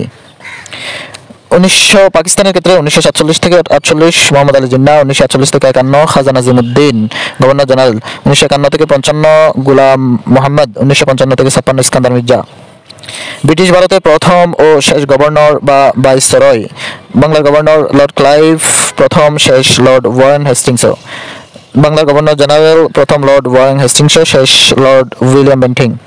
ভারতের গভর্নর জেনারেল প্রথম লর্ড উইলিয়াম বেন্টিং, শেষ ছিল লর্ড ক্যানিং। ভারতের ভাইসরয় প্রথম ছিলেন লর্ড ক্যানিং, শেষ ছিল লর্ড মাউন্টব্যাটেন। স্বাধীন ভারতের গভর্নর জেনারেল প্রথম লর্ড মাউন্টব্যাটেন, শেষ ছিলেন চক্রবর্তী রাজা গোপালাচারী। ইংরেজ শাসন আমলে বাংলায় প্রতিরোধ বা resistance during the British rule in Bengal. ফকির সন্ন্যাসী আন্দোলন বা ফকির সন্ন্যাসী মুভমেন্ট। ইস্ট ইন্ডিয়া কোম্পানি ক্ষমতা লাভের পর সর্বপ্রথম যে আন্দোলন হয়েছিল ইতিহাসে তা ফকির সন্ন্যাসী আন্দোলন নামে পরিচিত। সময়কাল 1760 থেকে 1800 সাল পর্যন্ত। বিদ্রোহের কারণ ইংরেজরা ফকির সন্ন্যাসীদের চলাচলে বাধা নিষেধ আরোপ করে এবং ভিক্ষা ও মুষ্টি সংগ্রহকে বেআইনি ঘোষণা করে। ইংরেজদের বিরুদ্ধে প্রথম বিদ্রোহ করে ফকির সন্ন্যাসীরা। ফকিরদের নেতা ছিলেন মজনু শাহ, তিনি সুফি সাধক ছিলেন। সন্ন্যাসীদের নেতা ছিলেন ভবানী পাঠক। উত্তরবঙ্গে বিদ্রোহ করে মজনু শাহের নেতৃত্বে। সন্ন্যাসীদের প্রথম বিদ্রোহ পশ্চিমবঙ্গের বর্ধমানে। মজনু শাহ প্রথম আন্দোলন করে রংপুরে। মজনু শাহের নেতৃত্বে বিদ্রোহের স্থান ছিল রংপুর, রাজশাহী, ময়মনসিংহ ও দিনাজপুর। সন্ন্যাসী বিদ্রোহ নিয়ে উপন্যাস হচ্ছে আনন্দমঠ। লেখক বঙ্কিমচন্দ্র চট্টোপাধ্যায়। আনন্দমঠ উপন্যাসে বঙ্কিমচন্দ্র বন্দে মাতরম গানটি লেখেন। নীল বিদ্রোহ 1859 থেকে 1862 সাল। The Indigo revolt 1859 to 1862। শিল্প বিপ্লবের পর ব্রিটেনে বস্ত্রশিল্পে নীলের চাহিদা বৃদ্ধি পায়। যুক্তরাষ্ট্র স্বাধীন হওয়ার পর ব্রিটেনে নীলের চাহিদা পূরণে বাংলা 1777 থেকে 80 সালের দিকে নীল চাষের প্রধান কেন্দ্রে পরিণত হয়। ব্রিটিশ নীলকরগণ নীল চাষের জন্য কৃষকদের সর্বোৎকৃষ্ট জমিকে বেছে নিত এবং কৃষকদের দাদনে অর্থাৎ অগ্রিম অর্থ গ্রহণে বাধ্য করত। ফলে 1859 সালে বাঙালি নীল চাষিদের বিদ্রোহের সূচনা হয়। রায়ত অর্থ হচ্ছে নীল চাষি, যা দ্বারা নীল চাষিকে বোঝায়। নীলকর ফরাসি নাগরিক লুই বোনার্ড হচ্ছেন প্রথম ইউরোপীয় নীলকর। 1777 সালে ইউরোপ উপমহাদেশে আসেন। নীলকুঠি নীল ব্যবসা পরিচালনার জন্য কেন্দ্র। 1900 সালে নিশ্চিন্তপুর নীলকুঠি সর্বশেষ উচ্ছেদ হয়। নীল প্রতিরোধ আন্দোলনের প্রথম প্রবাদ পুরুষ হল সর্দার বিশ্বনাথ বিশে ডাকাত নামে পরিচিত। প্রথম নীল বিদ্রোহের সূচনা হয় কুষ্টিয়া ও যশোরের চৌগাছা থেকে। যশোরে বিদ্রোহকারী বেনি মাধব ও নবীন মাধব সহোদর। নীল কমিশন গঠিত হয় 1860 সালের 31শে মার্চ। ইন্ডিগো কমিশন নীল কমিশন বা ইন্ডিগো কমিশন গঠন 1860 সালের 31শে মার্চ। রিপোর্ট প্রকাশ করে 1861 সালে। নীল কমিশনের উদ্দেশ্য হলো নীল উৎপাদন ব্যবস্থা তদন্ত। রিপোর্টের বিষয় নীল চাষ কৃষকদের ইচ্ছার উপর নির্ভর করবে। নীল বিদ্রোহের সাথে জড়িত ব্যক্তিবর্গ: বিশ্বনাথ সর্দার নীল বিদ্রোহে প্রথম শহীদ। পেরি সুন্দরী দেবী নীল বিদ্রোহে নারী নেতৃত্ব। জেমস লং চার্চ মিশনারি সোসাইটিতে রেভারেন্ড ও নীল চাষের সমালোচক। নওয়াব আব্দুল লতিফ যশোরের ডেপুটি ম্যাজিস্ট্রেট, যিনি নীল চাষীদের পক্ষে রায় দেন। কৃত্রিম নীল আবিষ্কৃত হয় 1892 সালে। নীল চাষের নামে জেলার নামকরণ হয় নীলফামারী। নীল বিদ্রোহ নিয়ে নাটক ও গ্রন্থ। নীল দর্পণ 1860 সালে প্রকাশিত, লেখক দীনবন্ধু মিত্র। নীল বিদ্রোহ ও বাঙালি সমাজ, লেখক ডক্টর প্রমোদরঞ্জন সেনগুপ্ত। তিতুমিরের সংগ্রাম, দ্য স্ট্রাগল অফ তিতুমির। 19 শতকে ভারতবর্ষে মুসলিম সমাজে দুইটি ধর্মীয় সংস্কার আন্দোলনের সূত্রপাত হয়। এর একটি ছিল ওয়াহাবি বা মুহাম্মাদিয়া আন্দোলন, অপরটি ছিল ফরাইজি আন্দোলন। মুহাম্মাদিয়া আন্দোলনের নেতৃত্ব দেন পশ্চিমবঙ্গের পশ্চিম 24 পরগনা বারাসত মহকুমার মীর নেসার আলী ওরফে তিতুমির। তিতুমিরের নেতৃত্বে পরিচালিত ওয়াহাবি আন্দোলন ছিল উত্তর ভারতের সৈয়দ আহমদ শহীদের ভাবধারায় অনুপ্রাণিত। মোহাম্মদী আন্দোলনের পরবর্তী কোম্পানির বিরুদ্ধে প্রথম অস্ত্র ধারণকারী আন্দোলন এবং পরে কৃষক বিদ্রোহের রূপ নেয়। 1772 মীর নেছার আলীর তিতুমীরের জন্ম। 1827 হজ পালন শেষে বাংলায় এসে বারাসাত বিদ্রোহ শুরু করেন। 1831 অক্টোবর মাসে বারাসাতের নিকটে নারকেলবাড়িয়ায় বাঁশের কেল্লা নির্মাণ করেন। 1831 নভেম্বরে মেজর স্কটের হাতে তিতুমীর শহীদ হন। গুরুত্বপূর্ণ তথ্য: ইস্ট ইন্ডিয়া কোম্পানির বিরুদ্ধে প্রথম অস্ত্র ধারণ করে তিতুমীরের ঘোষিত রাষ্ট্র 24 পরগনা, নদিয়া ও ফরিদপুরের কিছু অংশ। তিতুমীরের বিদ্রোহের অপর নাম বারাসাত বিদ্রোহ। তিতুমীরের মুজাহিদ সংখ্যা ছিল 5000। ফরাইজি আন্দোলন বা ফরাইজি মুভমেন্ট। 19 শতকে ভারতবর্ষের মুসলিম সমাজের সংস্কার আন্দোলনগুলোর মধ্যে ফরাইজি আন্দোলন অন্যতম। চিরস্থায়ী বন্দোবস্ত ইসলামিক অনুশাসনের বিরুদ্ধে মুসলমানদের সজাগ হওয়ার জন্য হাজী শরীয়তুল্লাহ 1818 সাল থেকে উপমহাদেশে বাংলায় যে আন্দোলন শুরু করেন তা ফরাইজি আন্দোলন নামে পরিচিত। ফরাইজি আন্দোলন মূলত একটি ধর্মীয় সংস্কার আন্দোলন। পরবর্তীতে কৃষক আন্দোলনের রূপ নেয়। আন্দোলনের কেন্দ্রবিন্দু ছিল ফরিদপুর জেলা।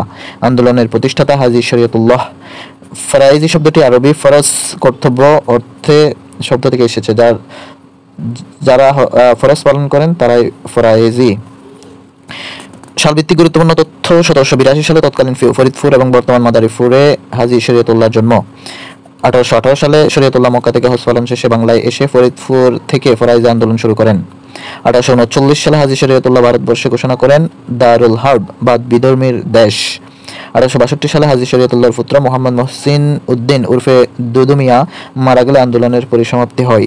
গুরুত্বপূর্ণ তথ্যের মধ্যে রয়েছে 1840 সালে হাজী শরীয়তুল্লাহর মৃত্যুর পর ফরাইজি আন্দোলনের নেতৃত্ব দেন তার পুত্র মোহাম্মদ মহসিন উদ্দিন আহমদ উর্ফে দুদু মিয়া। ফরাইজি আন্দোলনের রাজনৈতিক রূপ দেয় দুদু মিয়া। জমি থেকে খাজনা আদায় আল্লাহর আইনের পরিপন্থী উক্তিটি করেছিলেন দুদু। ইংরেজ শাসন আমলে বাংলায় সমাজ সংস্কার আন্দোলন বা reform movement in Bengal during the British rule. রাজা রামমোহন রায়। তার জীবনকাল 1772 থেকে 1833। আধুনিক ভারতের রেনেসাঁর জনক। পরিচয়: ভারতীয় ধর্মীয় সামাজিক পুনর্গঠন আন্দোলনের প্রবক্তা এবং বাঙালি দার্শনিক। ভাষাজ্ঞান: আরবি, ফার্সি, উর্দু, ল্যাটিন এবং গ্রিক ভাষায় দক্ষ ছিলেন। প্রতিষ্ঠা করেন কলকাতা অ্যাংলো হিন্দু স্কুল 1823। ব্রাহ্ম সমাজ 1828 দ্বারকানাথ ঠাকুরের সঙ্গে। ব্রাহ্ম সমাজের পূর্ব নাম ছিল আত্মীয় সভা। প্রতিষ্ঠিত 1815। তার সম্পাদিত পত্রিকা ছিল ব্রাহ্মণ সেবোধি, সংবাদ কৌমুদী এবং মিরাদ উল আখবার। রচিত গ্রন্থসমূহের মধ্যে ছিল বেদান্ত গ্রন্থ 1815, সাধু ভাষায় রচিত বাংলা সাহিত্যের প্রথম প্রবন্ধ গ্রন্থ। গৌড়ীয় বৈয়াকরণ 1833 সালে বাংলা ভাষায় রচিত প্রথম বাংলা বৈয়াকরণ। তোহফাউল মুওয়াহ্হিদ্দিন একেশ্বরবাদীর উপর রচিত।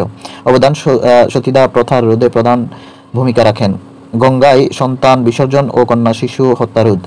বাল্য বিবাহ ও কৌলীন্য প্রথার বিরুদ্ধে ভূমিকা পালন।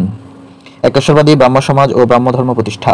ভারতবর্ষে ইংরেজি শিক্ষার অগ্রদূত। ইংরেজি শিক্ষা চালুর জন্য তিনি লর্ড আমহার্স্টকে চিঠি লিখেন। অবশেষে তার মৃত্যু 2 বছর পর 1835 সালে উপমহাদেশে ইংরেজি শিক্ষা চালু হয়। সতীদাহ প্রথা বিলোপে অবদান রাখেন। 1829 সালে ধর্মসভা প্রতিষ্ঠা করেন। রাজা উপাধি দেন দিল্লির সম্রাট দ্বিতীয় আকবর 1830 সালে। সমাধি ব্রিস্টলের আর্নস ভ্যালিতে, যুক্তরাজ্যে। রাজা রামমোহন রায়কে সামাজিক সংস্কার আন্দোলনের সহায়তা করেন Lord William Bentinck. Ishwarchandra Vidyasagar জীবনী 1820 থেকে 1891। মেদিনীপুর জেলায় জন্ম। বীরসিংহ গ্রাম, পশ্চিমবঙ্গে। পরিচয়: বাংলা গদ্য সাহিত্যের জনক। পারিবারিক নাম ঈশ্বরচন্দ্র বন্দ্যোপাধ্যায়। উপাধি বিদ্যাসাগর। 1839 সালে সংস্কৃতি কলেজ তাকে বিদ্যাসাগর উপাধি দেন। স্বাক্ষর করতেন ঈশ্বর শর্মা নামে। হেড পণ্ডিত ছিলেন ফোর্ট উইলিয়াম কলেজের। অবদান: তার প্রচেষ্টায় 1856 সালে হিন্দু সমাজে বিধবা বিবাহ আইন পাশ হয়। তিনি দামোদর নদ পাড়ি দেন। হাজী মোহাম্মদ মহসিন জীবনে 1732 থেকে 1812। হুগলি, পশ্চিমবঙ্গে জন্ম। বিখ্যাত হওয়ার কারণ দানশীলতার জন্য। তাকে বলা হতো বাংলার হাতেম তাই। আদি নিবাস পারস্যে। অবদান: গরিব মেধাবীদের লেখাপড়ার জন্য মহসিন ট্রাস্ট গঠন করেন। তার টাকায় হুগলিতে প্রতিষ্ঠিত হয় ইমামবাড়া 1848 সালে।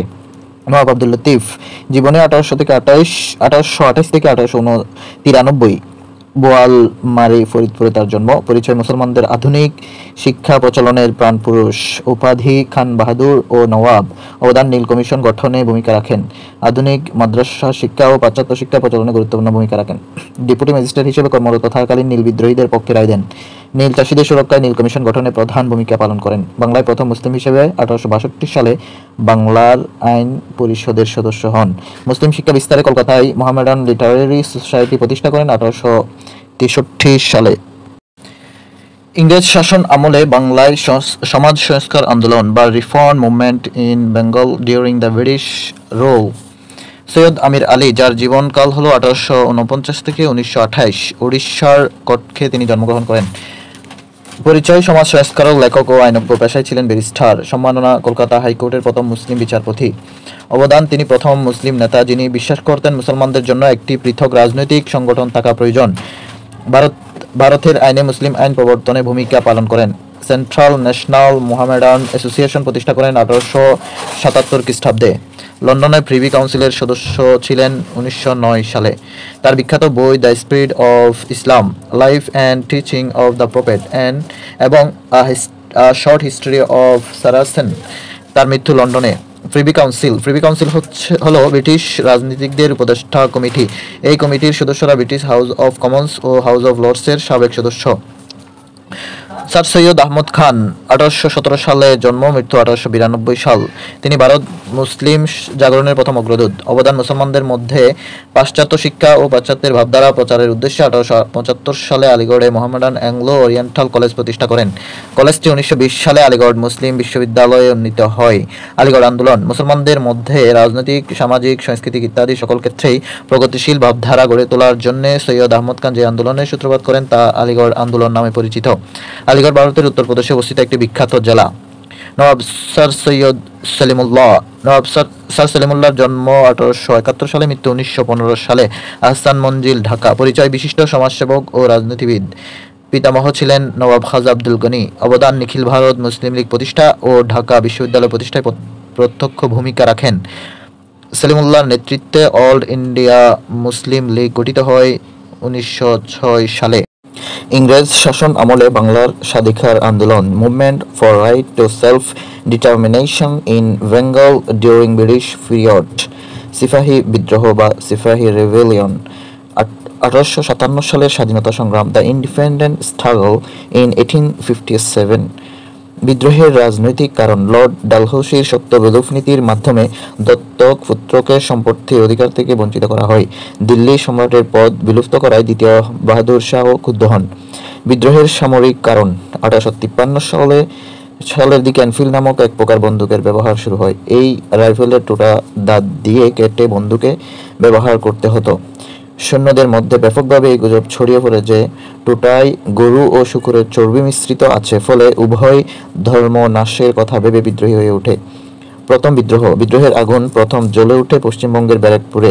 1857 সালের 29শে মার্চ পশ্চিমবঙ্গের ব্যারাকপুরে সিপাহী মঙ্গল পাণ্ডে কার্তুজ ব্যবহারে অস্বীকার জানান এবং ঊর্ধ্বতন কর্মকর্তাকে আক্রমণ করেন। ফলে 8 এপ্রিল 1857 সালে মঙ্গল পাণ্ডেকে ফাঁসিতে মৃত্যুদণ্ড দেওয়া হয়।